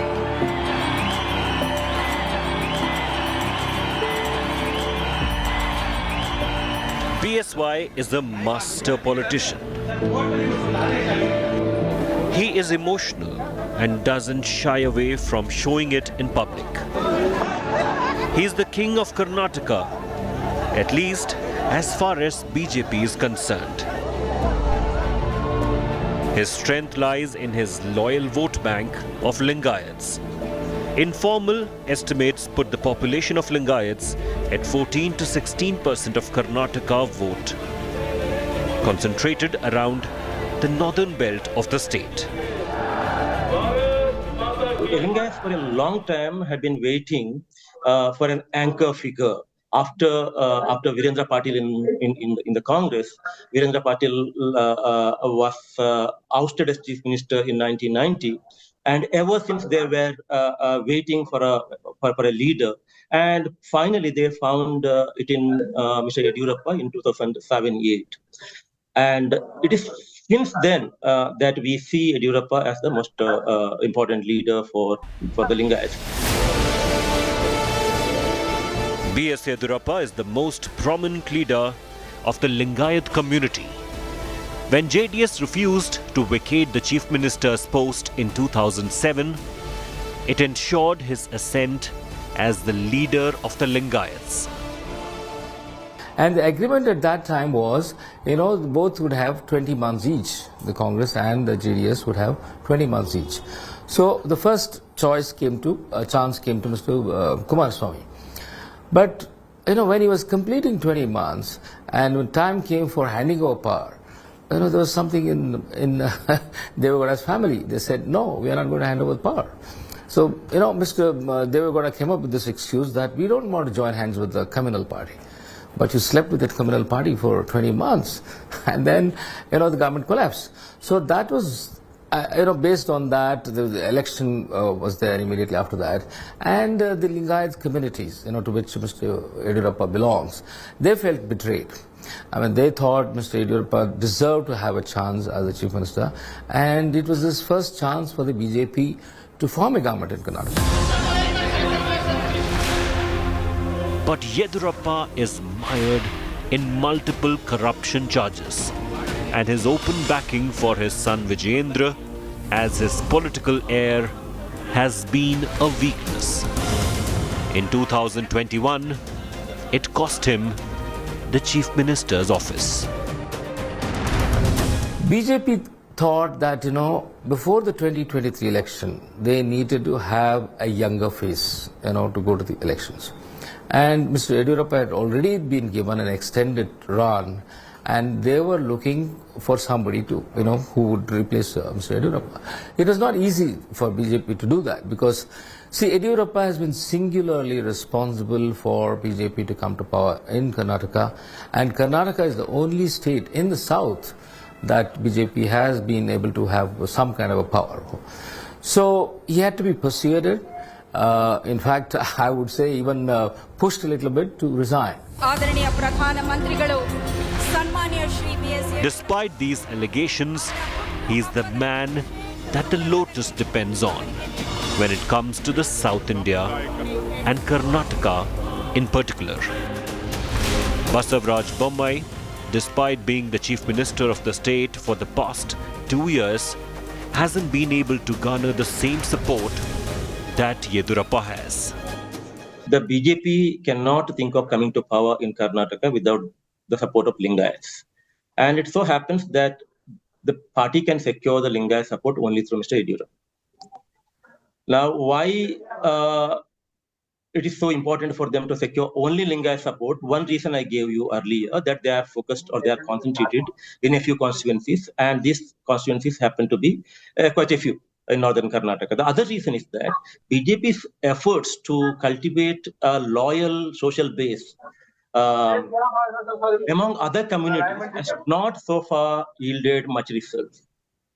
So they are still trying to cultivate other caste and communities, but then the secure loyalty or the guaranteed loyalty that they have been able to gain so far is only of Lingayats. So this is the double engine that BJP depends on to win the coming state elections. Of course, B.S. Yediyurappa's credibility and loyalty wasn't really built in a day or in one election. Yediyurappa, a strong man of the Lingayat community, really built his career from absolute scratch, brick by brick. He doesn't come from a political background, doesn't have that political stock, so there was no family baton that was handed to him. It was all on his own merit. He inherited nothing. It was sheer grit, hard work, perseverance and political acumen that he became the Shimoga man and then went on to become the tallest Lingayat leader of today. Bokanakare Siddhalingappa Yediyurappa was born in 1943 in the small village of Bokanakare in the Mandya district of Karnataka.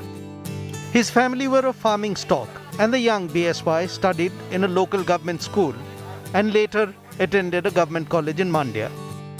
In the mid-1960s, he got a job as a clerk in the social welfare department in Shimoga, 500 kilometers away. Sometime later, he quit his job and moved to Shikaripura to take up a better job at a rice mill.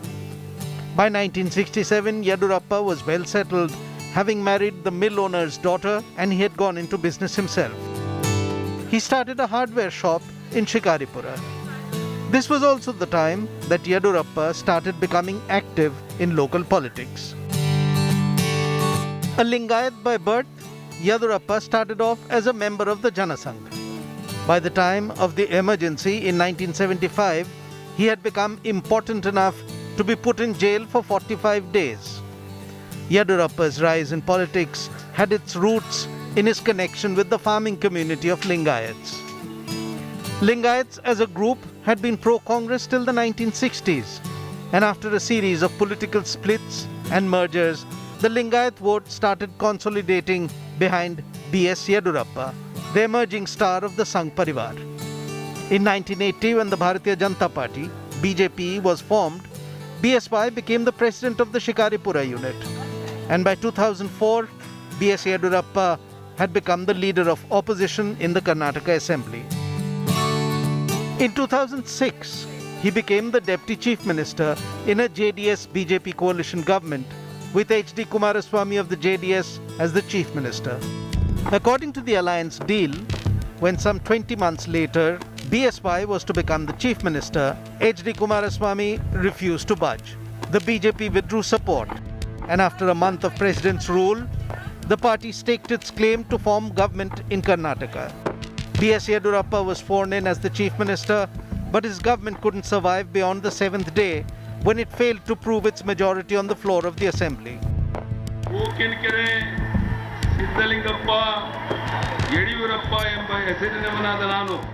Yedurappa's first stint as Chief Minister may have lasted barely 7 days. But 6 months later, in May 2008, the BJP under his leadership had emerged as the single largest party in Karnataka Assembly elections. Yedurappa fell 3 short of the magic number, but the support of 6 independent candidates helped BJP form the government with Yedurappa at the helm. Later, BSY is credited at having devised what came to be known as Operation Lotus to boost the BJP's own strength in the House. 7 opposition MLAs, 4 from the Janata Dal, secular, and 3 from the Congress, were promised ministerial posts in return of support. To escape the anti-defection law, the legislators quit their seats, necessitating by-polls.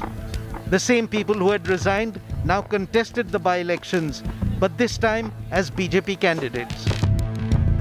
Of these newly recruited BJP members, 5 of them won their seats. But despite this consolidation, BSY personally could not complete his full term as CM. In July 2011, Yedurappa had to resign after his name cropped up in investigations into land deals and illegal mining operations run by the Reddy brothers of Bellary. I have tendered my resignation to the post of Chief Minister of Karnataka. 2.5 months later, Yedurappa was arrested. After having spent a month in jail, he was granted bail, and a year later, charges against him were quashed by the High Court. With the charges against him quashed, Yedurappa wanted his Chief Minister's post back, and when he did not get it, he left the party in a huff in December 2012. B.S. Yedurappa formed his own party, the Karnataka Janata Prakasha, or the KJP, and decided to contest elections on his own. The 2013 polls saw a major change in fortune for the BJP. The Congress came back to power with Siddaramaiah as the Chief Minister, and the BJP was reduced to just 40 seats. BSY's KJP had secured 6, but it had damaged the chances of the BJP returning to power. The BJP realized that it was time to bring Yedurappa back into the saffron fold, and behind-the-scene efforts were on to woo him back. In September 2013, Yedurappa announced that the KJP would support the then Gujarat Chief Minister Narendra Modi's prime ministerial campaign for 2014.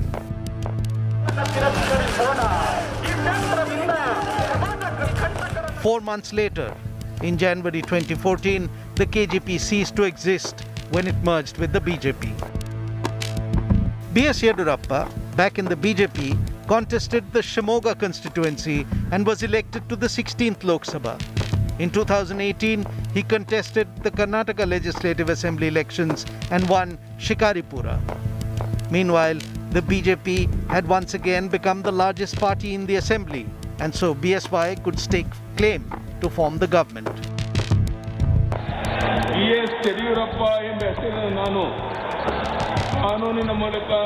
Resigning his seat in parliament, B.S. Yedurappa took the chief minister's oath for the third time on 17th of May 2018 and once again failed to garner majority. This time he was chief minister for 2 days. When realizing that he would not be able to prove his majority on the floor of the house, BSY resigned.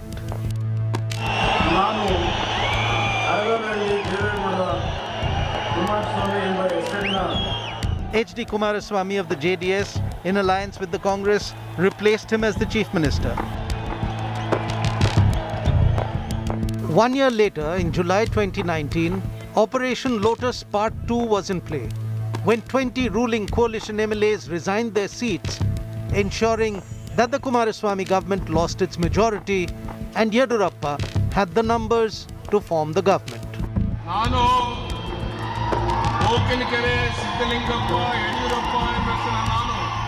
B.S. Yedurappa became the chief minister of Karnataka for the fourth time, and this time proved his majority on the floor of the assembly. But as luck would have it, this time too, he couldn't complete his term. 2 years into his term, BSY lost the confidence. This time, not of the House, but his party. The BJP had decided that BSY had to go.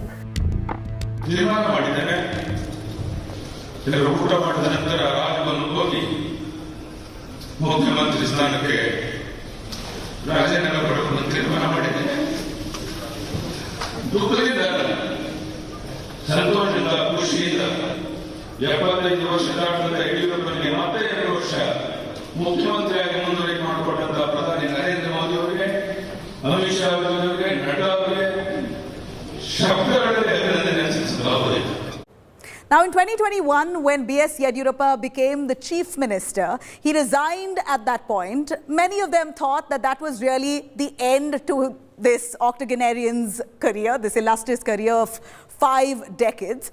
But it appears that there was a lot more to come. Developments in the last 1 week itself is testimony here to see how the BJP really finally has come back to having faith in B.S. Yedurappa and his merit to really push the BJP's prospects in the state. Prime Minister himself came down to Karnataka to celebrate B.S. Yedurappa's birthday and even inaugurated an airport in Shimoga, naming it after B.S. Yedurappa. Karnataka के लोकप्रिय जननेता B.S. Yediyurappa जी का जन्मदिन है. On 27th of Feb, B.S. Yedurappa turned 80 years old. It was also the day Shivamogga got its own international airport. Shaped like a lotus, it was the project that Yedurappa personally supervised. The airport was even meant to be named after BSY, but he refused and instead suggested the airport be named after legendary Kannada poet Kuvempu. The Prime Minister of India inaugurated it. Every second of the Prime Minister's Shivamogga visit was spent in sending out one resounding message that B.S. Yedurappa was, is and will be the Karnataka king for the BJP. From holding his hand and pulling him forward, to felicitating him, to greet him, Prime Minister Modi ensured the spotlight was firmly on Yedurappa. Karnataka के लोकप्रिय जननेता B.S. Yediyurappa जी का जन्मदिन है. साथियों, मेरी आप सबसे एक विनती है, आप करेंगे?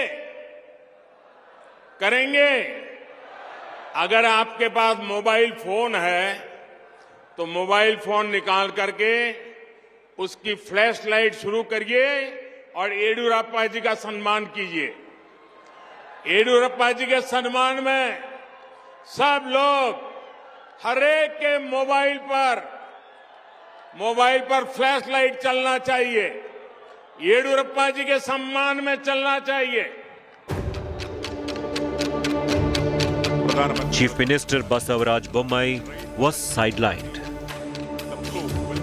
Mr. Yediyurappa is on the retirement mode. After all, he's just about crossed 80 years. And as everyone knows, in the BJP, 75 is the cutoff for most politicians. In fact, Mr. L.K. Advani, Mr. Murli Manohar Joshi, they were asked to quit once they crossed 75. So to that extent, Mr. Yediyurappa has been one of the exceptions. Ladies and gentlemen, B.S. Yediyurappa is well aware of the political nuances. He needs to ensure his legacy and he plays to the audience to perfection. My 80th birthday is also memorable because of you. Your precious time was allocated to inaugurate historical projects which Shumaga district never witnessed since independence. BJP's current state government is entangled in corruption controversies. Congress and JDS hopes to cash in on their misfortune. We are going to have a very stiff fight between the BJP on the one side and the Congress, or BJP and Congress plus JDS on the other side. So it is not that just because they have been able to have Mr. Yediyurappa on their side, apparently, we do not know the real story, but they have been able to have him on their side, is going to guarantee them come back.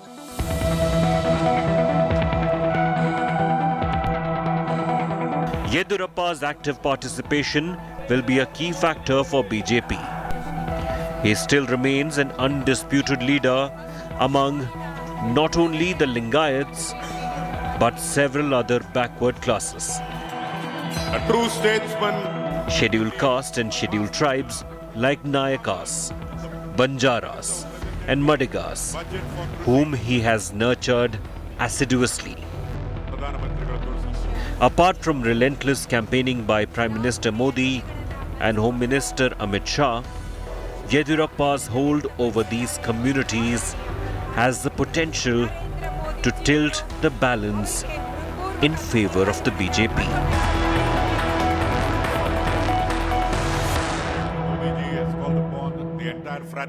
Now the electoral battleground is all set for Karnataka Assembly elections. The Lotus King stands right in the middle to pull the strings here. But will the voters really accept B.S. Yediyurappa and dance to his tunes? That will only be clear on the last day when the last vote is counted. Now that's all that we have here for this edition of Inside Story. Time for a short break. We'll be right back with a lot more on B.S. Yediyurappa and his fiefdom.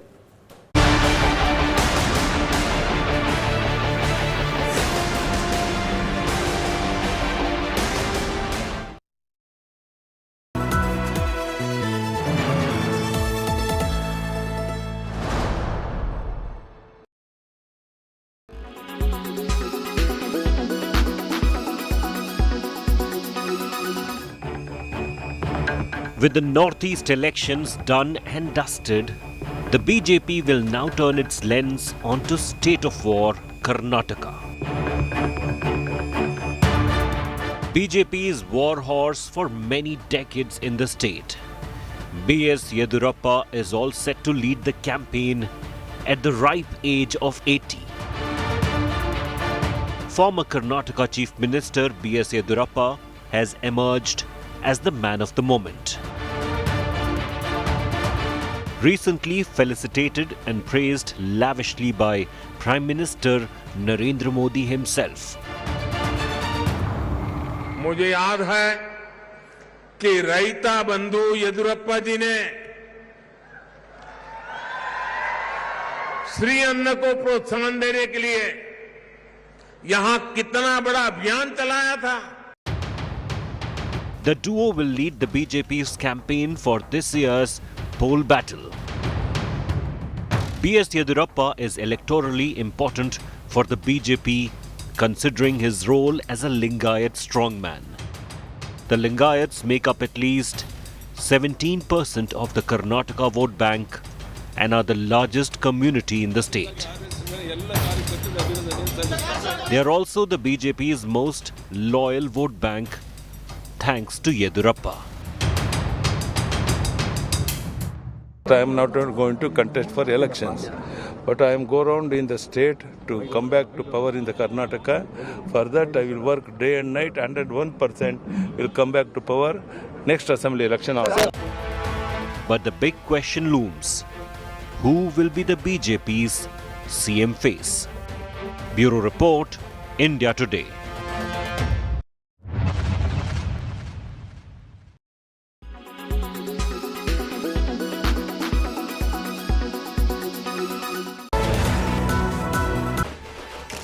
It's lights, camera, action on the biggest poll battle of 2023.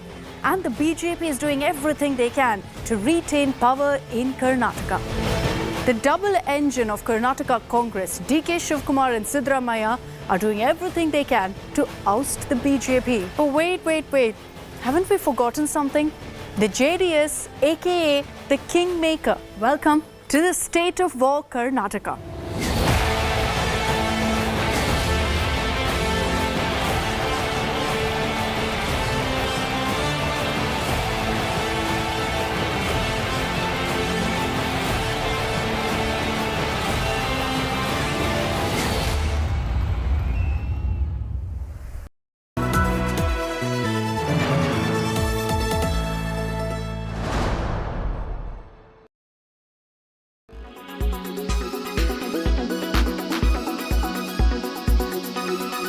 So I think in general there is obviously much more digital advertising happening, and the platforms are becoming more active and influencers are becoming more active, because we do feel that this is going to shape advertising in the future in a very, very big way. So more than I would say, has it gone up or down, because the guidelines are very recent. I think what we can say is that just at an anecdotal basis, we are seeing a lot more influencers who are compliant. We are seeing the hashtags being used. We are seeing the paid partnership tags being used. So I think that's a great step, and we are definitely seeing more platforms also bringing in disclosure labels so that there is a native way to kind of disclose your material connection. So I think influencers are taking this whole thing, I feel, in a really good way, in a very positive way, and using disclosure, not with any kind of pressure, but I think as a voluntary choice that they are making. And I think that is really, really great news. Absolutely. Like you said, there's been a rise in digital ads. Digital influencing marketing is the newest thing on the block. Where do you think this will go? Will it take over the revenue, the ad spends that we saw for TV ads? Will digital advertising be the biggest advertising field in ad? If you see the growth that it has, I mean, it's already kind of inching towards television growth. So television still remains the largest, but digital is now a close second. And the rate of growth of digital is definitely higher. So I think, I think all media will continue to grow. So it's not as if, that you will actually see a decline in any particular medium. But yes, I think just in terms of percentage split, I feel that digital is likely to take over television in the next few years.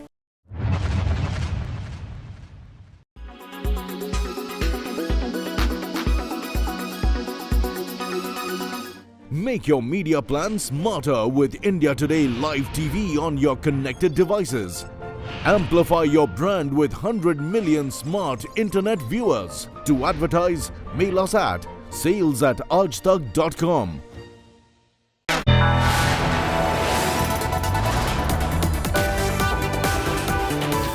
Are watching India Today.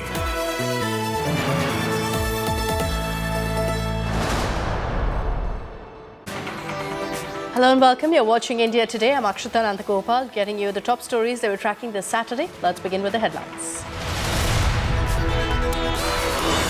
It's setback after setback for Aam Aadmi Party's Manish Sisodia. CBI custody extended for 2 more days. Court to hear Sisodia's bail plea only on March 10th. high drama on the streets of Bengaluru. Congress Netas stage massive protest after bribe-gate bomb is dropped on Bombay. Congress seeks his resignation.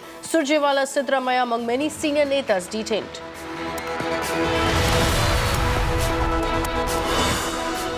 BJP tears into Rahul Gandhi over his Cambridge speech, fires dynast jibes as he denigrated India on foreign soil.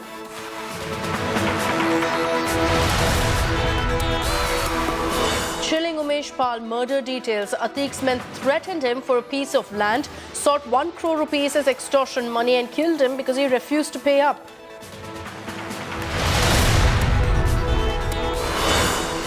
Yet another temple attacked in Australia. Lakshmi Narayan temple vandalized in Brisbane by Khalistani supporters. Anti-Modi graffiti on temple walls.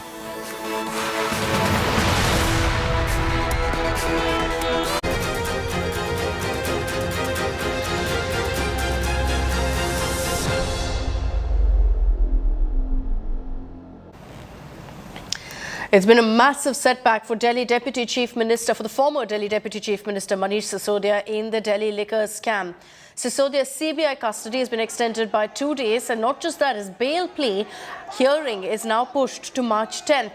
The Delhi court, in fact, has ruled that the CBI will get custody for 2 days. The CBI had so 3 days of custody. A medical examination of Sisodia must be conducted after every 24 hours. And this because of the fact that Sisodia in court told the judge that he's being mentally harassed with the same question repeatedly being asked.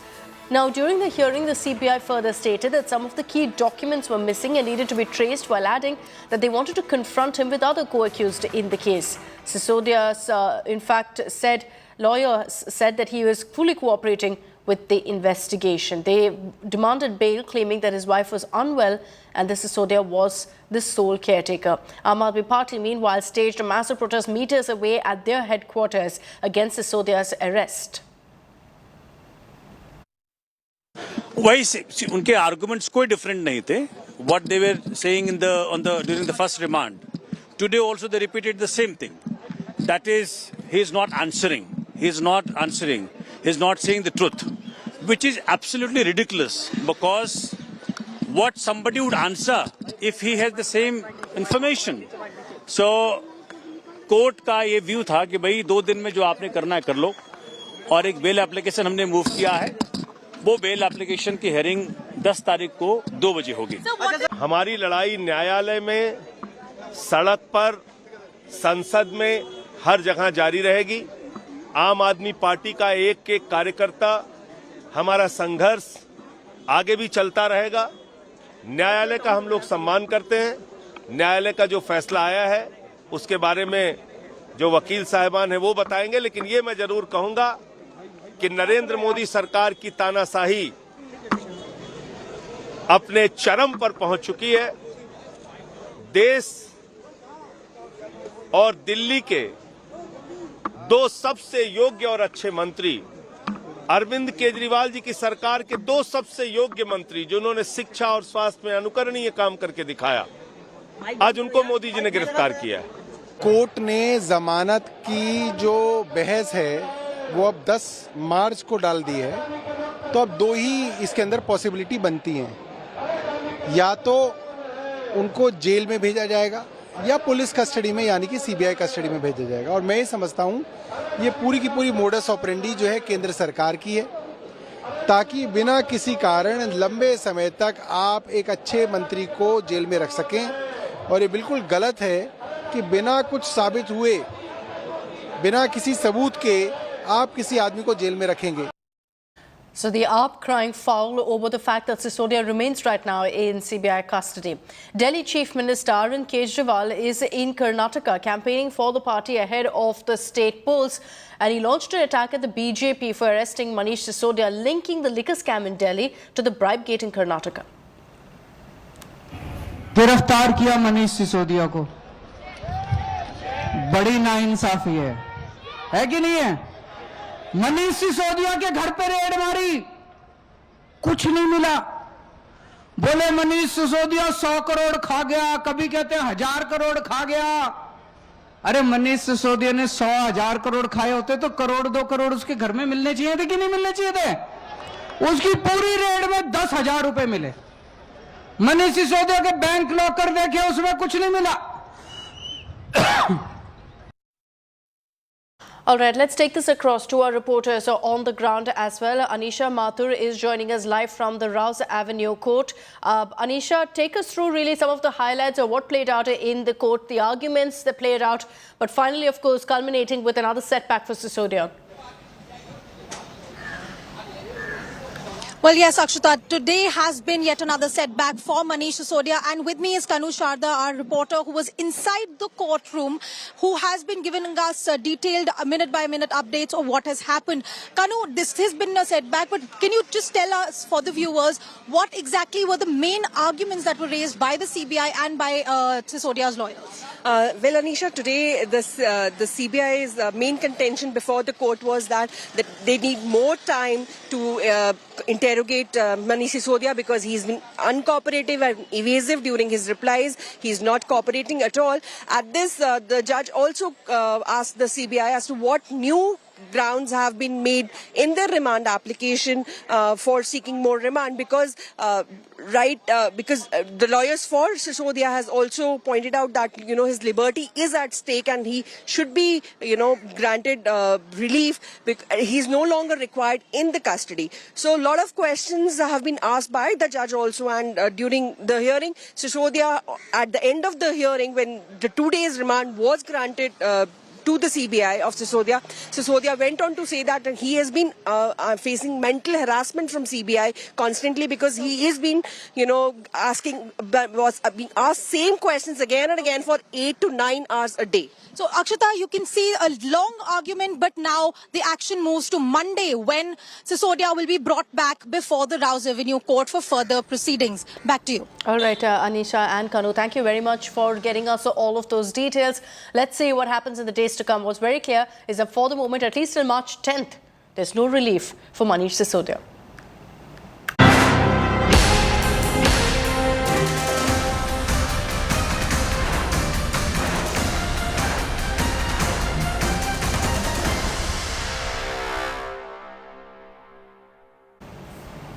Now, the political storm over the Karnataka bribe gate is peaking in Karnataka before the elections. The Karnataka Congress staged a massive dharna demanding the arrest of BJP MLA Madal Virupakshappa, whose son was caught taking a bribe on Thursday. Senior Congress leaders Siddaramaiah and Randeep Surjewala were part of the protest, and besides several other senior leaders, they were detained by the cops. Congress is reiterating its 40% commission charge against the BJP government and has demanded once again the resignation of Chief Minister Bommai. Siddaramaiah has urged the Election Commission to schedule polls at the earliest, asking to end the alleged corruption and commission by BJP and usher in accountability as per constitutional provisions. Now, remember the entire Pay CM campaign by the Karnataka Congress. They've launched a follow-up now called a Pay MLA campaign, which is part of the efforts being made by the opposition to hold the Bommai administration accountable and highlight the corruption charges against the party. We never supported terrorism.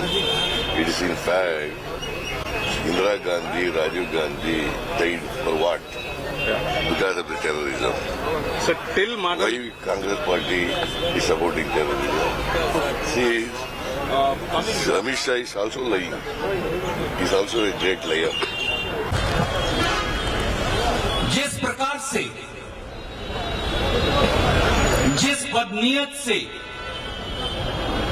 दोनों हाथों से Bharatiya Janata party और बोम्मई सरकार कर्नाटक को लूट रही है, कर्नाटक में रिश्वत का बोलबाला है,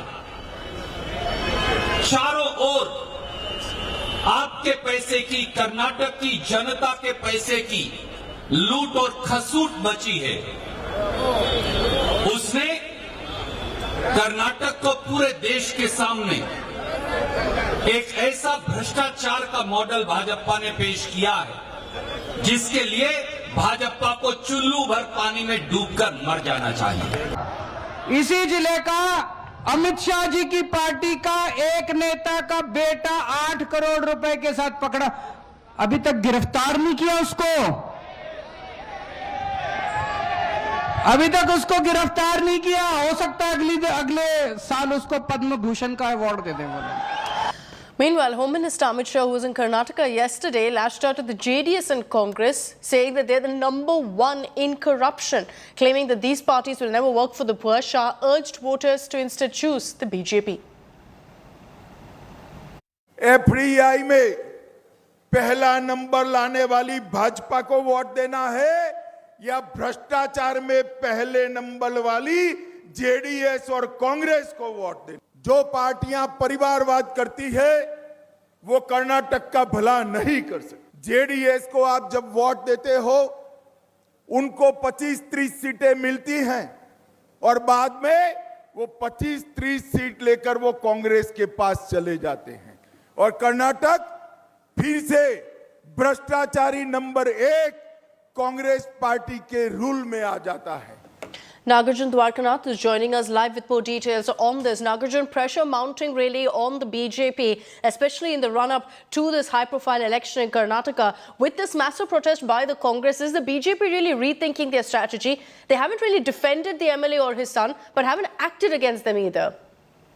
Well, that's true. In fact, we were hoping that he would be suspended from the party as well and promised to the people that he would not be given ticket in the upcoming elections. But what has BJP done is they only distance themselves from the act, and they've said we have given all the freedom to Lokayukta and investigations taking on in a transparent manner. But what the Congress is saying is that how can MLA be absconding? How can the police not know what his whereabouts? And his son has been caught with 6 to 8 crore of cash, hard cash, no further questions being asked. And shamelessly, the BJP is still defending the MLA is what the Congress is saying. What we are picking up from our sources is that the MLA in question is waiting for an anticipatory bail. Most likely, he would move the court on Monday, and post that, he would surrender before the Lokayukta if he gets the anticipatory bail. But chances are very low is what we are told, because the court also will tell the advocates representing him saying, please go before the Lokayukta and surrender yourself, or at least appear before them and act as per the summons, and then come to us if there's any consequences. Well, things are very bad for Madal Virupakshappa at this point of time. However, the BJP have distanced themselves and let Madal fight it alone. Okay, we'll track the latest that comes in on this and the latest political reactions. Thanks for the moment, Nagarjun, for joining us with those details. Let's move on to some other stories and get you the reactions coming in on Rahul Gandhi's Cambridge speech. Assam Chief Minister Himanta Biswa Sarma has launched an attack on Rahul Gandhi over his speech in Cambridge University. The Assam Chief Minister, in a series of tweets, has said that Rahul's speech at the university was nothing but a brazen attempt to denigrate the country on foreign soil. Rejecting Rahul's claim of Pegasus being installed on his phone, Himanta pointed out the Supreme Court ruling on the matter, which said that there was no conclusive proof of the Israeli spyware being installed on phones. He also attacked Rahul over his remarks that the Congress leader saw terrorists from a distance during the Bharat Jodo Yatra in Kashmir. Himanta Biswa Sarma asked why Rahul didn't report the incident to security agencies and instead went to Cambridge and spoke about it. He also slammed Rahul Gandhi over another point he made in his Cambridge address for insulting Pulwama martyrs by calling the terror attack as a car bomb. मैं तो एक नसीहत देना चाहती हूँ अनुराग ठाकुर को, थोड़े पढ़े लिखे प्रतीत होते हैं, कैम्ब्रिज का लेक्चर सुनिए, थोड़े आपके ज्ञान चक्षु खुलेंगे, वर्ल्ड व्यू आएगा। लोकतंत्र को किस तरह से मजबूत करने की बात, ये जो विश्व अमेरिका और चीन के बीच में बांटा जा रहा है और किस तरह से भारत एक शक्ति बन के उभर सकता है, कैसे नेताओं को सुनना चाहिए लोगों की आवाज़ के बारे में जो राहुल गांधी जी बात करें, थोड़ा वो सुन लेंगे तो इस तरह के नफरती भाषण देने छोड़ देंगे। देखिए, दुर्भाग्य है कि राहुल गांधी उस कांग्रेस पार्टी के हैं जिन्होंने देश के अंदर ही नहीं, उन्होंने विश्व भर में भारत की इज्जत के लिए लड़ाई लड़ी है। आज वही कांग्रेस पार्टी के एक प्रकार से मुखिया होते हुए राहुल गांधी बार बार अपने देश के लोकतंत्र का, अपने संविधान का वो अपमान कर रहे हैं। ये दुर्भाग्यपूर्ण चीज है।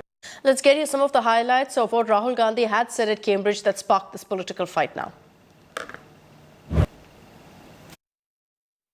The institutional framework which is required for a democracy, parliament, a free press, the judiciary, just the idea of mobilization, just the idea of moving around, these are all getting constrained. So we are facing an attack on the basic structure of Indian democracy, right? Here you can see that picture. That picture is taken in front of Parliament House, and that's where a whole bunch of opposition members of Parliament were just standing there talking about certain issues, and we were just locked up and put in jail. And that's happened 3 or 4 times, right? And it's happened relatively violently. That's just an example. And that's all we have time for on this broadcast. Thanks for tuning in. Coming up on the other side is Health 360 with Sneha Murdani.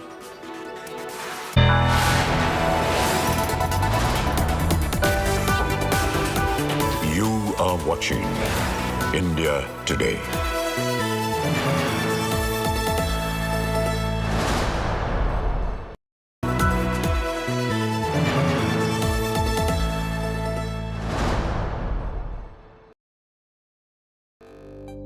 India Today Conclave 2023, March 17th and 18th, New Delhi. Listen to Janvi Kapoor, Malaika Arora, Anita Sengupta, Abha Adams, Hajar Chena Ramani, Dr. Ruha Shadab. The India Moment.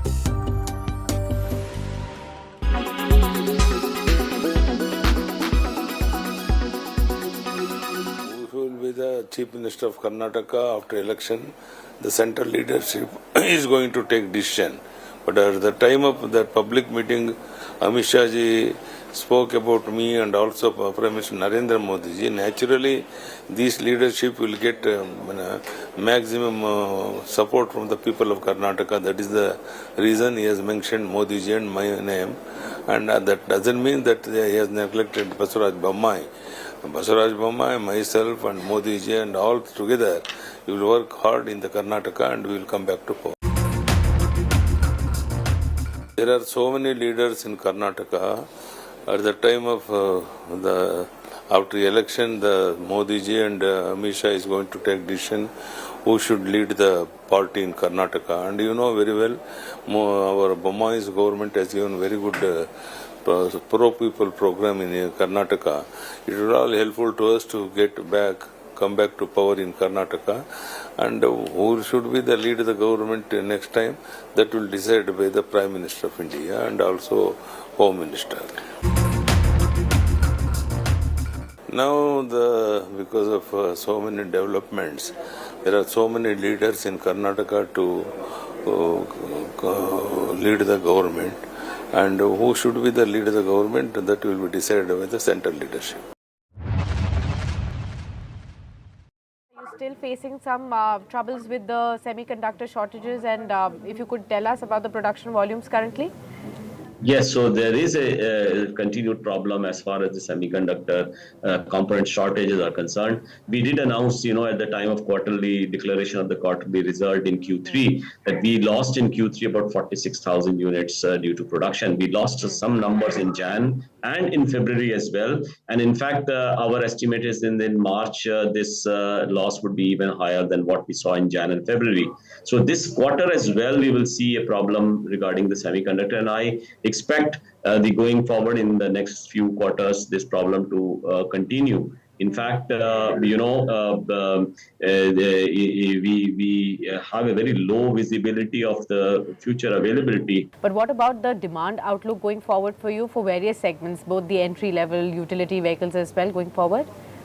So for the next year, first of all, for the current year, the prediction is that we will end up the passenger vehicle sales to be somewhere between 3.85 to 3.9 million units.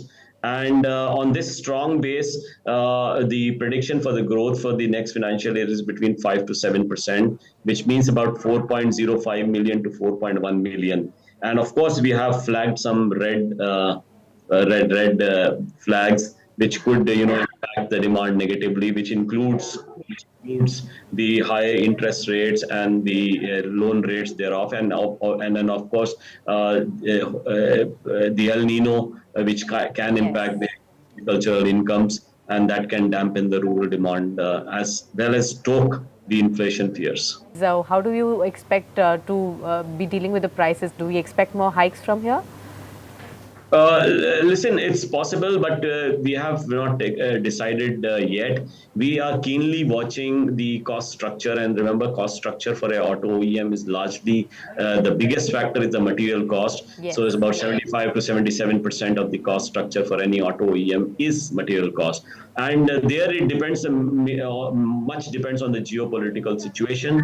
And also remember that from 1st of April, we will have the new RD norms in force. And that requires a change of specs of the vehicle. For many of our models, we have already done so. And that implies that there is a cost effect of the change of specs, entail some sort of a cost increase. And we have to see how much of it can be sort of balanced by the softening in the commodity prices, which we have seen recently. But we have to keep, monitoring the situation and take a decision at an appropriate time.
Make your media plan smarter with India Today Live TV on your connected devices.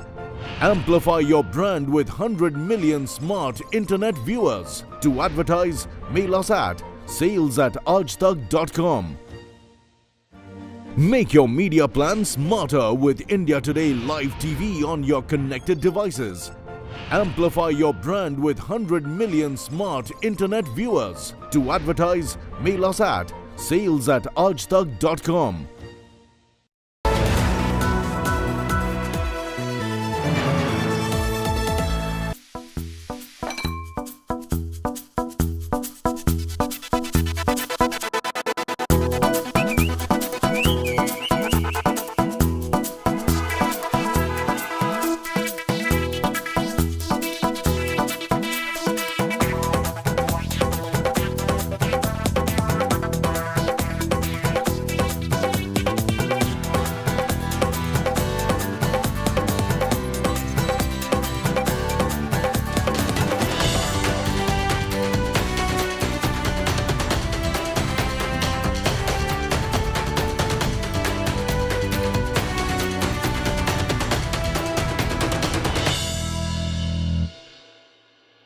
Well, it's that time of the year when all you can think about is bhang, mithai, fun, colors and festivities. It is Holi, a time to celebrate a festival of joy and colors. But what if that color gets into your ears, your mouth, your throat? What about the impact of that color on your hair, your skin? Now, with all the fun and fervor comes some health problems, which is actually common during this festival. Usually, the problems erupt after the festival. And that's the reason why we have put together this episode of Health 360 to tell you about the most common health hacks around Holi. These are tips that you must follow for an enjoyable and healthy Holi. I'm Sneha Mordani. This is Health 360. A very happy Holi to all our viewers.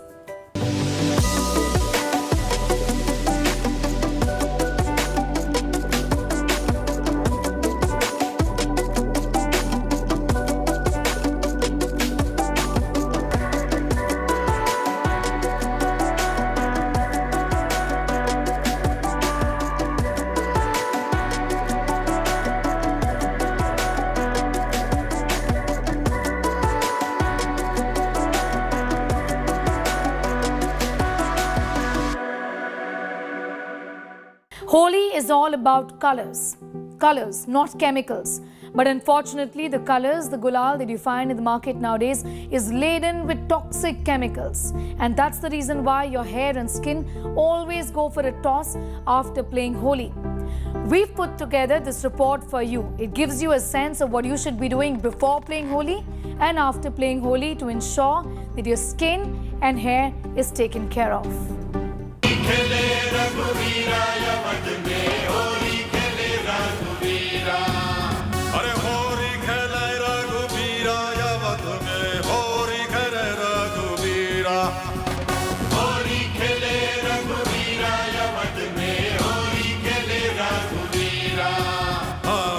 Holi is a time to spend with family and celebrate with tasty treats like gujia, malpua and mouth-watering Holi-specific barfis. And also enjoy the riot of colours.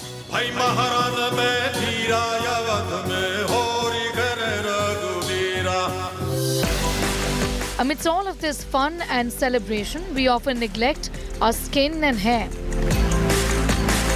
For those who do not take care of the skin and hair before the festival, often end up with dry skin and limp hair. Also acne breakouts. So India Today decided to catch up with the best experts on what you should be doing for your skin care and hair care. Your skin needs the utmost treatment before and after Holi festivities, starting with the facial cleanser and moving on to an ultra-hydrating moisturizer, which is why we're bringing you some pre- and post-Holi skincare suggestions. Artificial Holi colors may significantly affect the condition of your healthy skin. It is crucial to make sure you're ready to protect yourself against the negative effects of such hues. Here are some simple suggestions for protecting your skin while celebrating the Festival of Colors. Basically, you have to, your daily skincare routine, which is there, like you cleanse, you use a serum or you use a moisturizer and then you use a sunscreen. So, but be liberal with the moisturizer because, you would need to really hydrate your skin and even with the moisturizer. And this also acts as a barrier. It protects you from the various chemicals that you would be using during Holi. So that is the normal skincare routine. But yes, you have to take certain precautions like, you should not have had any procedure done before you start playing Holi, at least about 5 days before, like a bleaching or a peel or a laser. Before going outside to play Holi, use ice cubes to seal your pores and that can work wonders. After cleansing your face, you can massage some ice cubes on it. To prevent the damaging and chemical colors from penetrating your skin and causing rashes, carry out this for at least 15 minutes. Use sun protection. Outdoor Holi festivities are often preferred by people. The loss of moisture from your skin might occur if it is constantly exposed to the sun, color and water. Your skin is already going to be compromised and you use colors and that's going to make it worse. And even the retinol, which we normally use, for anti-aging product or for anything, the retinol also you should stop for 3 days prior to you start using the colors. And the rest, you use that. Sunscreen is a must, full sleeve clothes, wear nice sunglasses to protect your eyes. Drink lots of water. Forgetting to stay hydrated is a common error. Consuming enough water to cause salivation is important. This keeps your skin hydrated. In order to give you antioxidants to combat the free radicals produced by the chemical colors, try to consume foods high in vitamin C and collagen. Oiling your hair and skin is extremely important. Furthermore, certain organic oils naturally have the ability to wonderfully alleviate the skin sensitivities. Several organic oils have the ability to magically treat skin sensitivities and acne. First of all, even before playing Holi, you must ensure you've oiled your hair and your exposed parts completely. This is going to ensure that the color does not stick to the skin. Coconut oil is good, it's light, it's good. And actually, you know, after you play Holi, don't go and have a shower immediately. It's not going to help. So if it is powder, dry colors, you can just dust it off. But still, of course, the dry colors also can leave a stain. So you use an oil, a coconut oil, because most of the colors, they are fat soluble. So if they are fat soluble, apply it all over your body. And then you wipe it off with a soft cloth or maybe with a towel, then you have a shower. And your shower should be with any soap you use, and again hydrate yourself, and that's all. A blend of 1 teaspoon each of organic coconut oil and organic almond might work. Don't forget to moisturize your skin well with a hydrating moisturizer when you're done with cleaning. While cleaning, use warm water. Don't rub your skin. Use homemade face and hair mask. To get rid of the chemical colors, use natural facial mask or cleansers would be beneficial. Ingredients like sandalwood, rose water and turmeric can be used. How does one also avoid acne after playing Holi? Acne is, you are already prone to acne. You may not develop acne because of Holi, but if you have acne, you can have an aggravation. So during Holi, you have to take care of your skin, and that is, you are already taking care of your skin as advised by a doctor who is helping you to manage your acne. And the products which you are going to use should be non-comedogenic. That means they do not allow the comedones. Comedones are what in day-to-day life we call as whiteheads and blackheads. So you'd wash your face, you use the moisturizer as advised by your doctor, and you can stop retinol for maybe 1-2 days, you know, because you're going out in the sun, and use the sunscreen which is as advised by your doctor. It should be non-comedogenic. The Holi festival not only makes everyone feels festive, but it also gives you fun opportunity to play with colors according to your heart's delight. But those artificial inorganic colors can cause dryness and irritation. Well, I'm not trying to be a bummer here. So, when you can prepare your day well in advance, why compromise on the enjoyable parts? It's a good idea to talk about how to prep up your hair and skin well in advance. Use organic colors that wash off instantly whenever possible. Be safe, happy Holi. With video journalist Krishan Kumar, this is Kshitija Gosavi for India Today. We all love to play Holi, but look at the colors available in the market right now, laden with toxic chemicals. And that's the reason why many people nowadays opt for organic colors. Now, if you want to just do this right, there are things that you can do at home as well. These are some tips for DIY. Do it yourself. Make these colors at home and have a blast. For yellow, mix turmeric powder with gram flour in a 1:2 ratio to make a dry gulal. You can also crush any yellow colored flowers and combine them in water to obtain wet colors. What about red color? How can you really make red color at home? Red can be prepared using dried red hibiscus flowers. Take properly dried hibiscus or China rose flowers, grate them into a fine powder. Red sandalwood also can be used instead of flowers. Green gulal can be made using henna or mehendi powder. For wet color, you can use any green leafy vegetables as well, such as spinach or neem. The leaves, when dipped in water, will give a beautiful green color. Magenta. Beetroot is a good source of red-pink pigment. You can also soak sliced beetroot in water, boil the mixture, and leave it overnight to use it the next day. Go ahead, make your colors at home. Colors laden with chemicals can just get into your eyes and your respiratory system during this time and ruin all your fun. And that's the reason why we spoke to a couple of experts to get a sense of how you can protect your eyes and your respiratory system without compromising on all the fun. Take a look. Traditionally and originally, Holi is meant to be played with flower petals.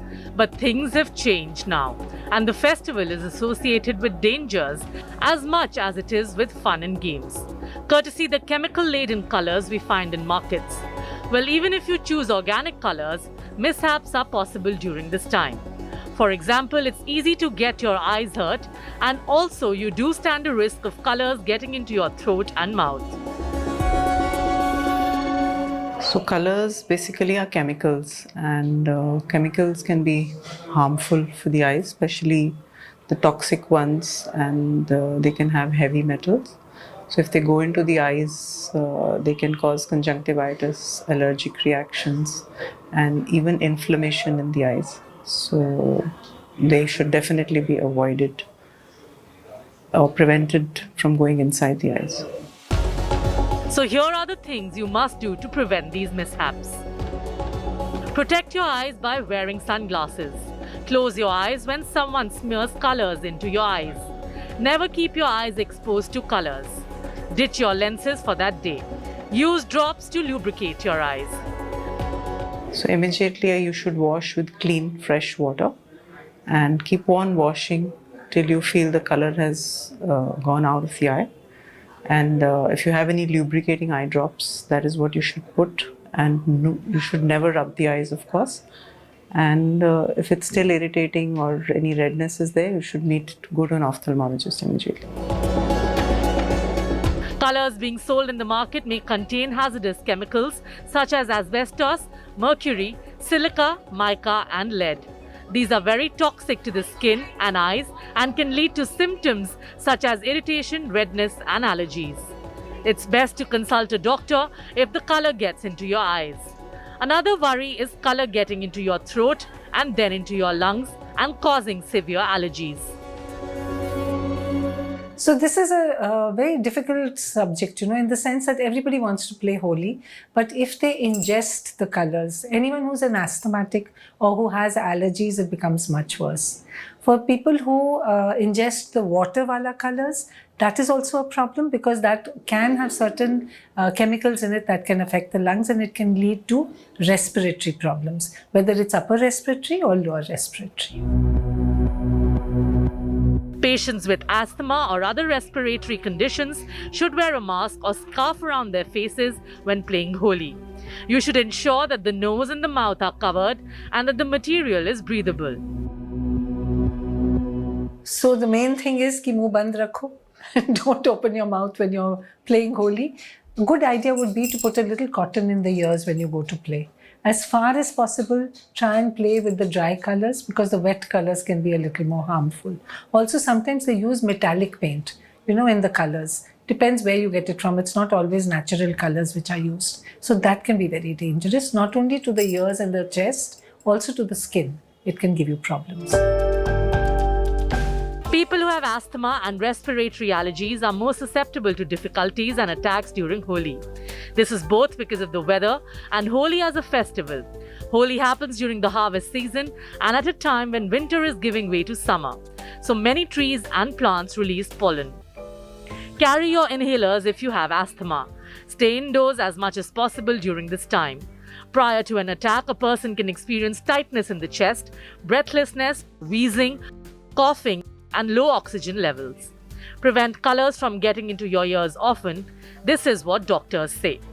It is totally possible to have a blast without any mishap, and that is what would really make Holi memorable. It's time for a quick commercial break here. Much more news on fun, fervor, color, and also safety on the other side.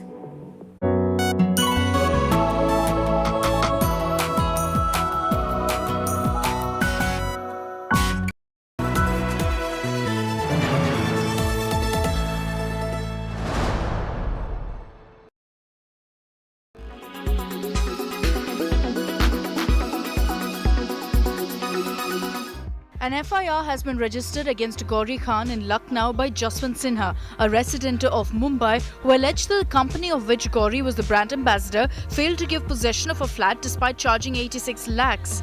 In his complaint, Shah alleged that he bought the flat after being influenced by brand ambassador Gauri Khan.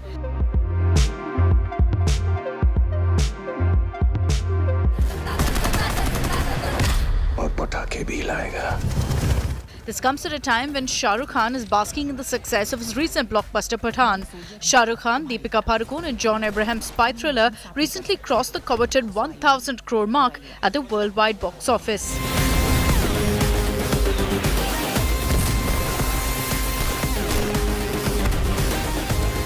Pathaan, the hunter, hunted. Let's go.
Make your media plan smarter with India Today Live TV on your connected devices.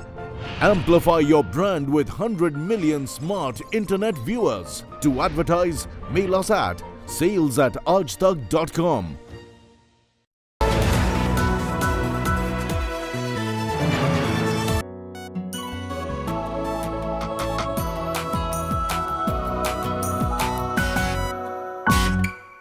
Well, can you even think of Holi without gujiyas and bhang? Well, certainly we can't.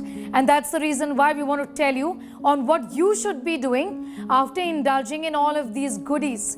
Essentially, moderation is the key. But after Holi, you must detox. Here's how.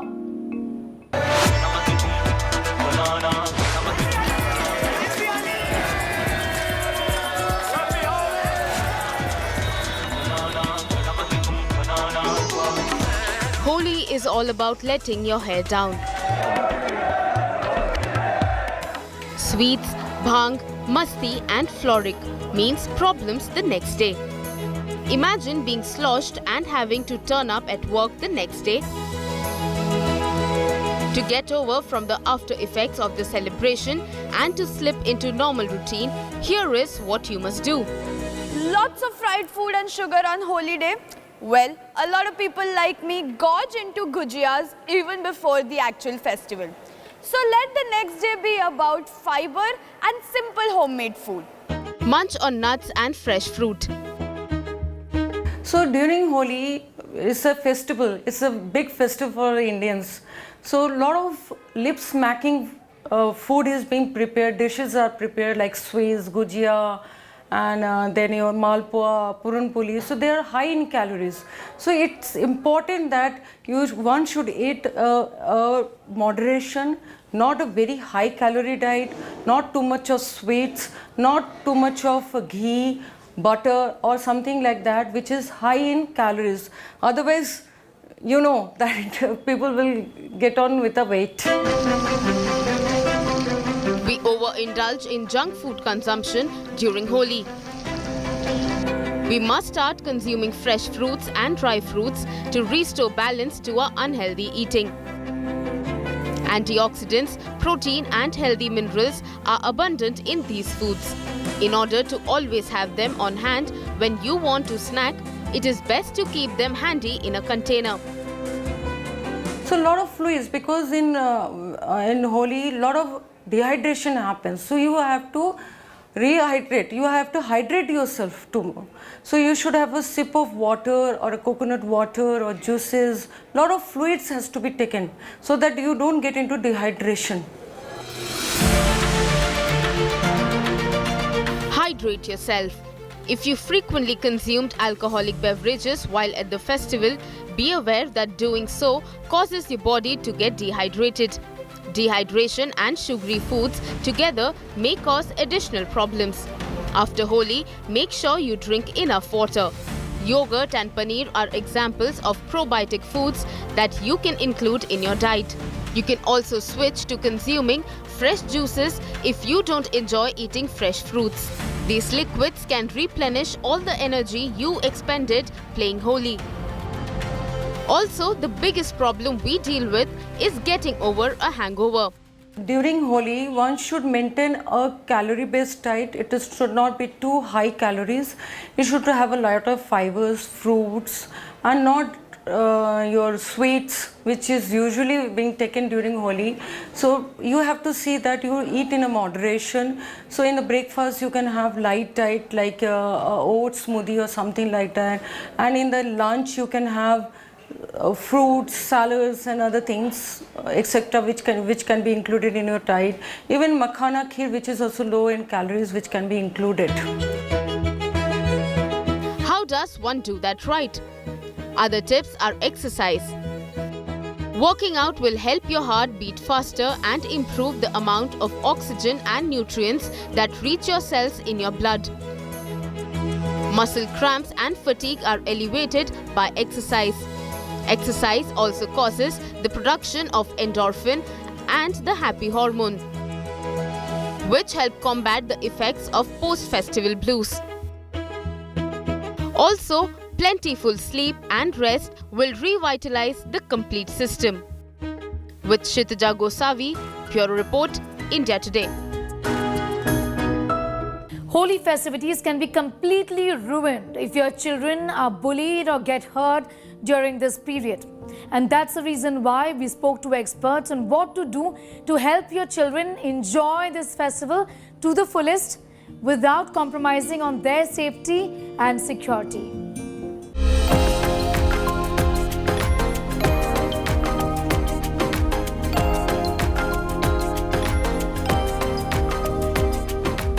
Holi is the time to let your hair down. And why should it be any different for kids?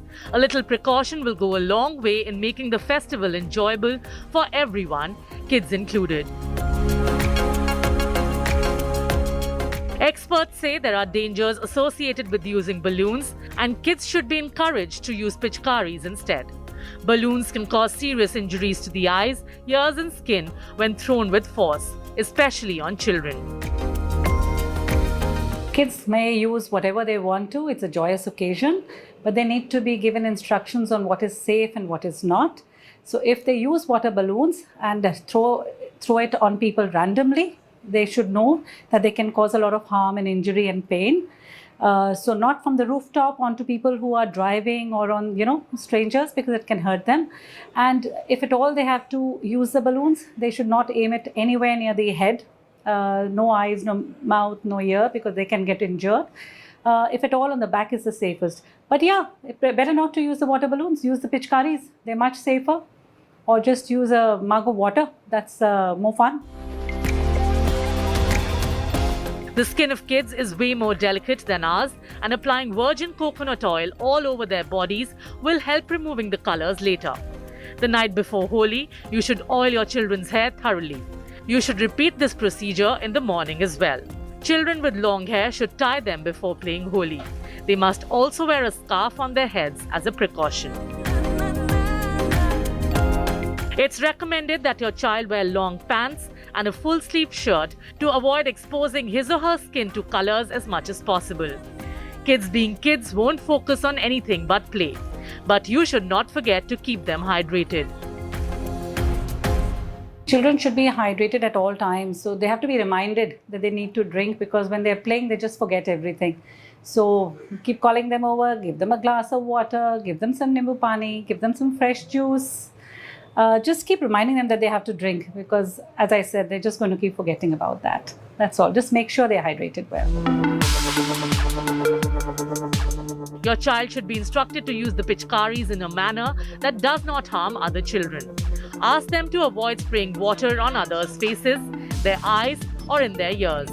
This is important to avoid any potential health issues like ear infections, eye irritation, or skin irritation that could result from getting water in the eyes, ears, and face. Protecting the eyes by wearing sunglasses, using only organic colors are some other precautions to be taken. Most importantly, be prepared for any contingency. It's a good idea to have contingency plans. Forewarned is forearmed.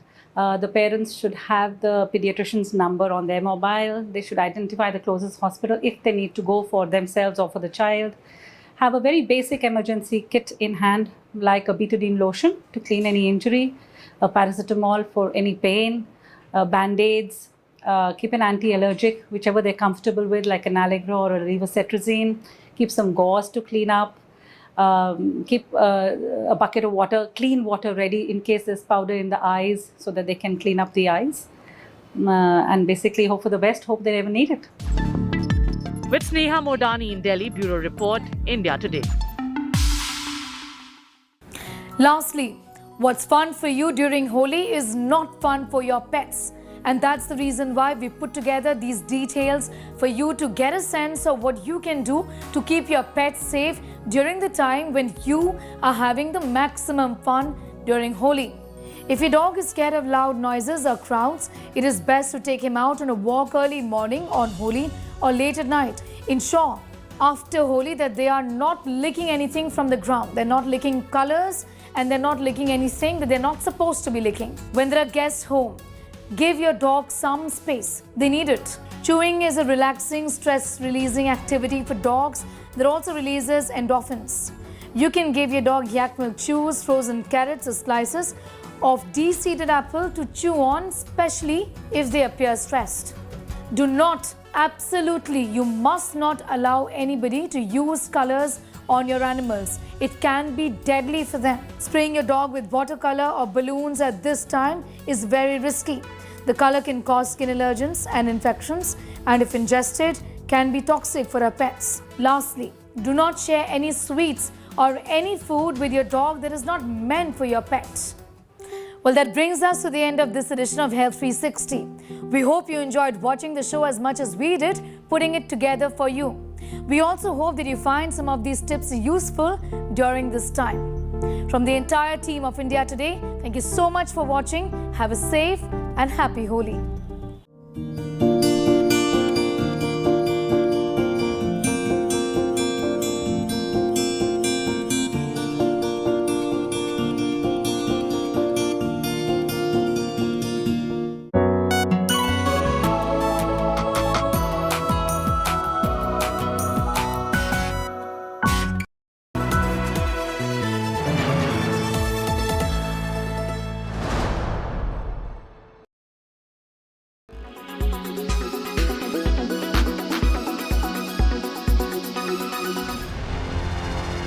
Karnataka is the only southern state where the Bharatiya Janata Party has ever formed a government.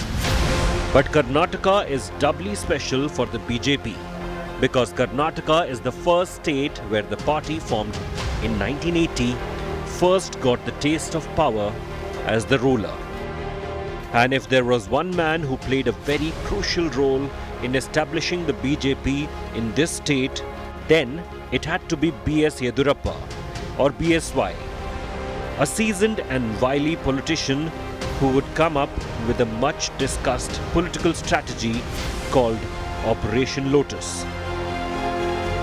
It is no wonder then that every time that the BJP formed a government in Karnataka, it was BSY who became the chief minister till 2021. 4 times the BJP staked its claim to govern Karnataka, and 4 times BSY took the chief minister's oath of office. And 4 times BSY had to resign before he could complete his term. Twice Chief Minister Yedurappa resigned because the BJP could not ensure the confidence of the House.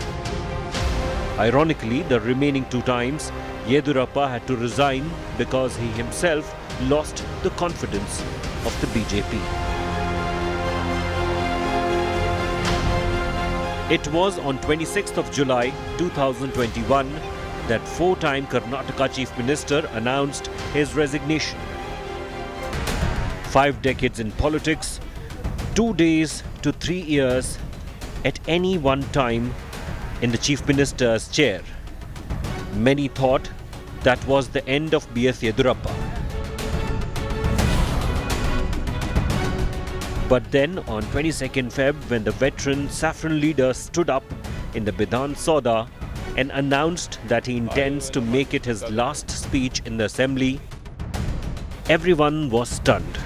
From the speaker to attending meager MLA audience urged him to reconsider the decision and pushed his retirement announcement by a couple of more days. On 24th of Feb, at a houseful Bidhan Sauda, Bukunakare Siddhalingappa Yedurappa announced his retirement from the assembly. His assembly seat of Shikaripura will now go to his son Vijayendra. But that's not the end of the mighty BSY. With this, the 80-year-old shrewd politician of 5 decades have played a master stroke. He has the central leadership at his beck and call and the state leadership looking for his approval. Because the winning card for BJP in the coming assembly election in Karnataka lies with the Lingayat leader alone. And that very card makes him the Lotus King of Karnataka.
It's lights, camera, action on the biggest poll battle of 2023.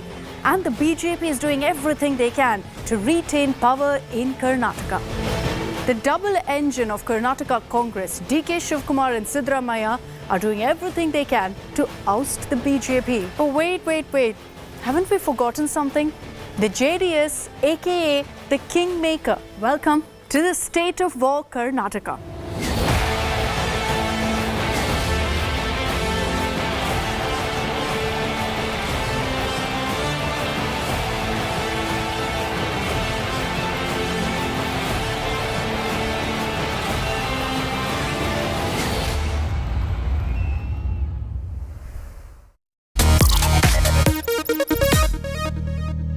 Hello and welcome to the Mobile World Congress here in Barcelona. Yes, this is how we'd ideally be wanting to get around here at this iconic event. I'm at one of the booths, which has been quite a crowd puller, with this VR chopper. It looks great from the outside, but it's a nice little VR experience on the inside. But there's a lot more happening on the show. Of course, we're talking about how 6G is the conversation here at Mobile World Congress. Also connected devices, ecosystems, and of course the metaverse and the buzzword of 2023, artificial intelligence. All that and a lot more on this Tech Today special from Barcelona. I'm your host Ayush Alavadi saying, let's get started.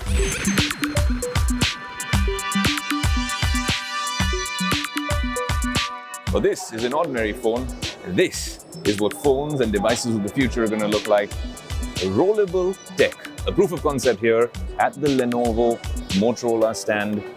Of course, we've seen all sorts of foldables on the show, but you can see how that display is rolling right in front of your eyes.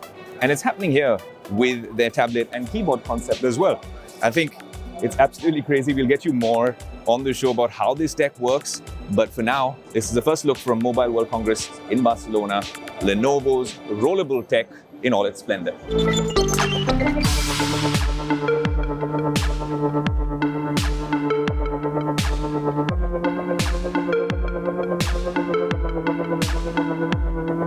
The Motorola Riser concept that we hope will soon be a reality. What makes this phone really special is the minute you give it a double tap on that side, the rollable display now expands to this. Tap it twice again, and like that, just like magic, it's back to this traditional form. Now, there's a lot of use cases for something like this. I think rollable displays are something which will work in the future. We've seen how foldables are really hotting up as a space, even in India and on tech today. We've seen the Oppo Find N2 Flip and the Samsung Galaxy Flip 4, the Fold. There's all sorts of devices here at the Mobile World Congress in Barcelona, but we have this concept phone in the flesh on tech today. There's also a few other things that this phone can do. For instance, if you flick it twice like this, and now it's just, well, the rear camera, and I want to suddenly start using the front camera. There you go, I flick it again, and here's the front camera. And if you notice, when I did that, this display was untouched. It rolled further out there, the camera is revealed, as is the earpiece. You flick it back again, and there you go. Almost seamlessly, very, very smooth output. I think they've done a fantastic job. Given this is a concept phone, we can only hope that the other booths are actually watching this with bated breath and learning a thing or two from Motorola. Look, Motorola got it right with the Razr phones back in the day. They really were the talk of the town with their flip devices. And now, with this, the Riser concept, I think they're on to something special. Obviously, this is just a concept phone. A lot of things will change. For instance, what is this display at the back going to be used for? Because this is also part of this particular device. What kind of cameras will you put in it? What chipset will be in it? All these things would be decided in due course, in due time. But this, for now, double tap and enjoy this concept phone, which really might just be a thing of the future. This literally is Motorola's back to the future moment, and we're really impressed on Tech Today. We're here at the Mobile World Congress in Barcelona, and I have with me the OnePlus 11 concept phone. Now, it uses a new sort of tech. It's called active cryoflux. It's an active mechanism that is used in gaming PCs to actually liquid cool the phones. Your phones get hot when you're gaming, and that seems to be the future. Even with OnePlus's R&D team, they think a lot of the gaming that we are doing even in India is going to move to smartphones. And that's why you want your phone cooled and charging in record time. And if it looks good while all of that is happening, well then, it's not bad news either, right? It's got this LED backlight over here, indicative of how the phone is using liquid cooling tech to ensure that the battery, well, charges in record time and stays cool while you're playing the next Battle Royale game. You know when you end up watching a 3D movie and you have to put those glasses on, and a lot of people complain of a splitting headache. What if I told you that there's now the world's first eyewear-free 3D tablet technology? A company called ZTE is making this in China with Nubia. It's the ZTE Nubia Pad 3D, the world's first AI-powered eyewear-free 3D tablet. And I'll tell you how they do it.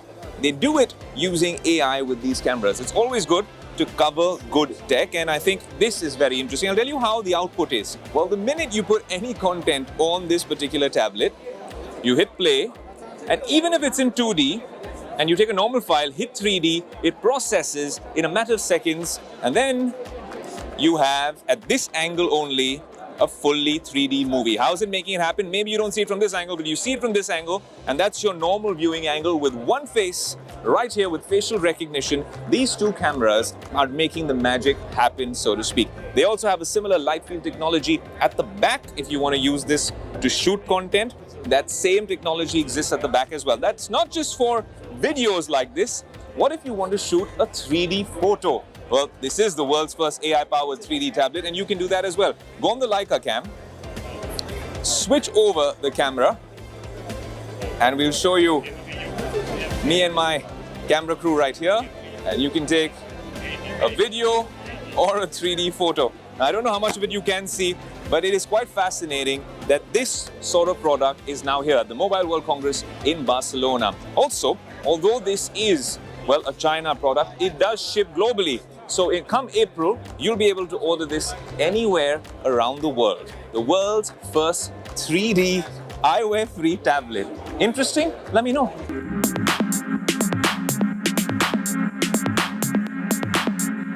Well, speaking of showstoppers here at the Mobile World Congress in Barcelona, I made a new friend, 177 centimeters tall.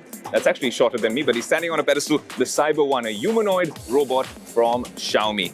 Comes along with the Cyber Dog right over there, a quadruped which can do quite a few neat tricks. But speaking about the Cyber One, the humanoid, Xiaomi actually pipped Elon Musk and his tweets to making this humanoid robot which can recognize a bunch of expressions, emotions by human beings, has all sorts of AI and facial recognition tech inbuilt in it. But that's not all Xiaomi is working on. While this is a showstopper with everyone actually coming to the Xiaomi stall for this, this is what Xiaomi launched here in Barcelona. In fact, we were at the pre-launch event where we found out where this floating telephoto mechanism with this Leica lens, not just a gimmick, and I'll tell you more about that in a bit, but co-engineered with Leica, not just like the other brands who essentially are talking about color science and just some small little marketing partnership. The team that actually worked on this partnership did have an exclusive conversation with Tech Today where we wanted to ask them what they are doing with this device. An absolutely stellar camera.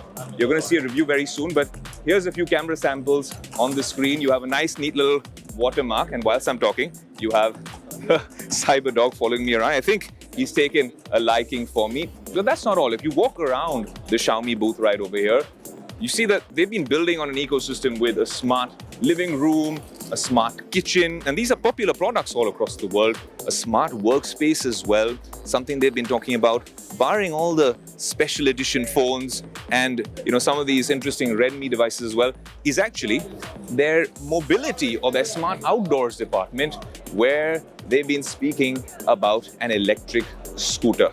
Now, this is something that I think can be a game changer when brands start working on this in a wide-scale way in India. But we'll need regulations to figure out how e-scooters being shared will actually work out. I think it's fascinating what's happening in the tech world. This has been one of the show-stopping moments at the Mobile World Congress. And of course, we have my dear friend, the Cyber Dog, saying hello to all the viewers of Tech Today.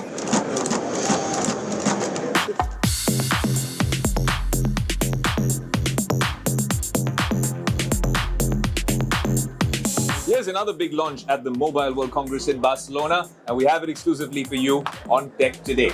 Come May or June, this is most likely going to light up the market back home in India. And you're seeing it first, the Techno Phantom V Fold here in the flesh. And the price has been revealed, and that's really the showstopper. I'll tell you a little bit more about the specs of this device, but in terms of the price, at 79,999, under 80,000 rupees for early adopters. That would be the guys who essentially pre-book it. Just to give you some perspective, the only other fold that we've had on the show and in India is the Samsung Galaxy Fold. Costs, well, an entire bucket load more for a device which is essentially the same form factor. Very different camera module right here. Honestly, when you're holding it, it looks and feels as premium as any other device we've had from the foldable line. Now, we've shown you flip phones, we've shown you rollable phones here as well.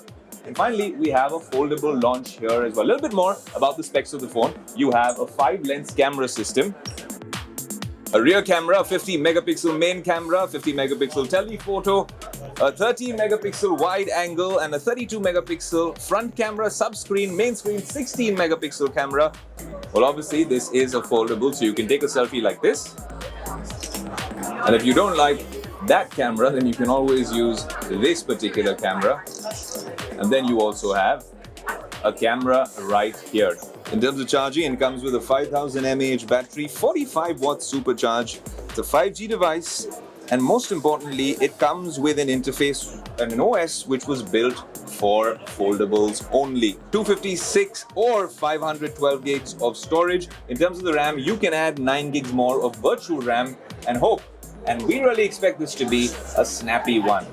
It comes with obviously parallel window like the flex mode on the Samsung, split screen, all sorts of things on this one device. And of course, it comes with a MediaTek Dimensity 9000 Plus. Now that's different from the Samsung Galaxy Fold, which of course comes with the Snapdragon 8 series chipset. But this is an interesting launch for the Indian market. And come May, April and May, and maybe before that, we will give you exclusive access to this foldable. But first, this is the first time you're seeing this on Tech Today.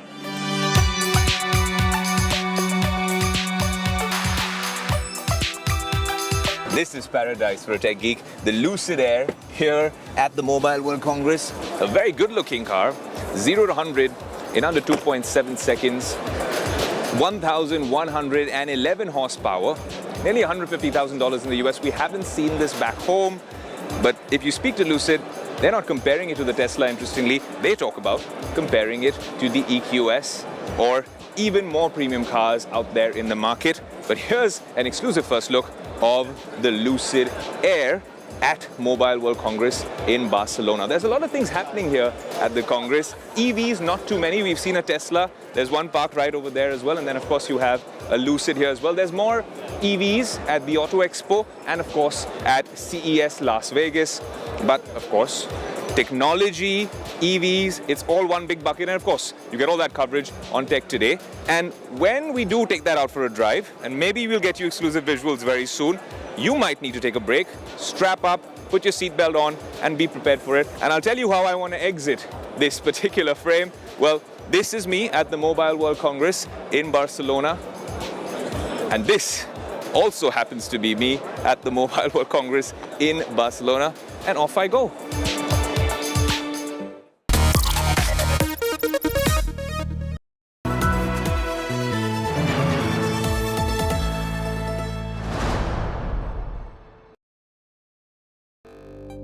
India Today Conclave 2023, March 17th and 18th, New Delhi.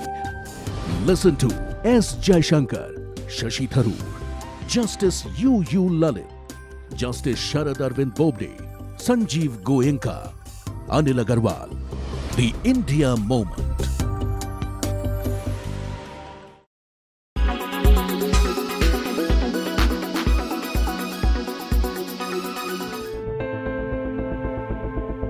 Stunningly beautiful and astonishingly fit.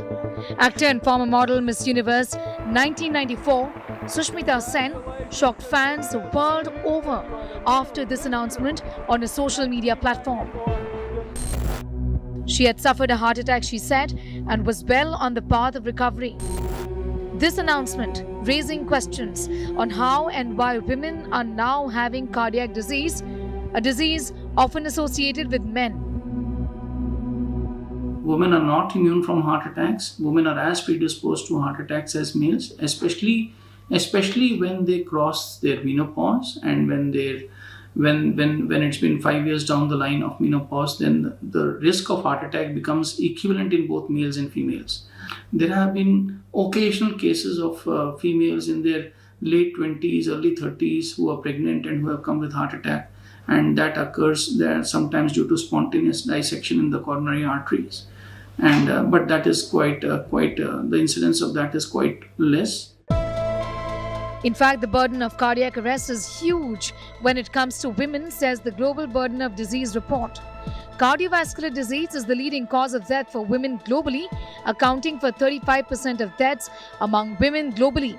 In fact, studies show female smokers below 50 had more than 13 times higher risk of heart attack compared to women of the same age who did not smoke. And there are risk factors. Smoking, for instance, is a huge risk factor. Risk of heart attack among women who smoke is increased 5-fold. The longer the duration, the greater the risk. So is hypertension. women after the age of 45 years is equally, they are prone for heart attack as compared to men, and less than 45-year female, if they smoke, if they don't follow the lifestyle regime, the risk is as good as a male. Heart disease risk factors for women include diabetes, emotional stress and depression, inactivity, menopause, pregnancy complications, inflammatory diseases, and family history of heart disease.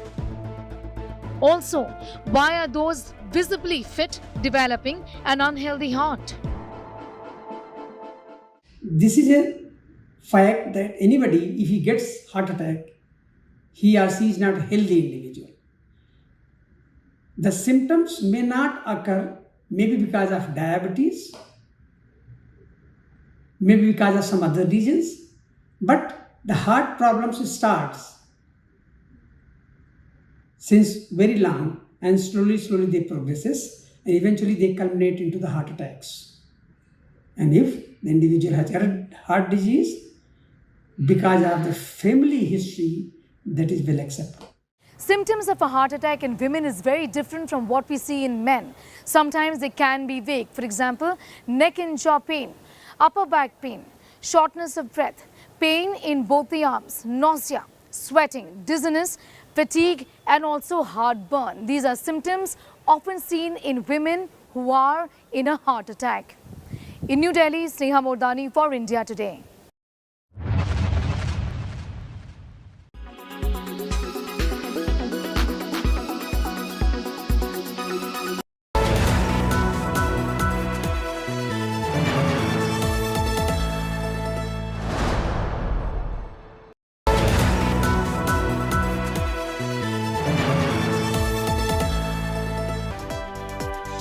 One year after Ukraine war began, Vishwaguru India shows the way. Antony Blinken speaks exclusively to India Today. Watch all these and more at these times only on India Today.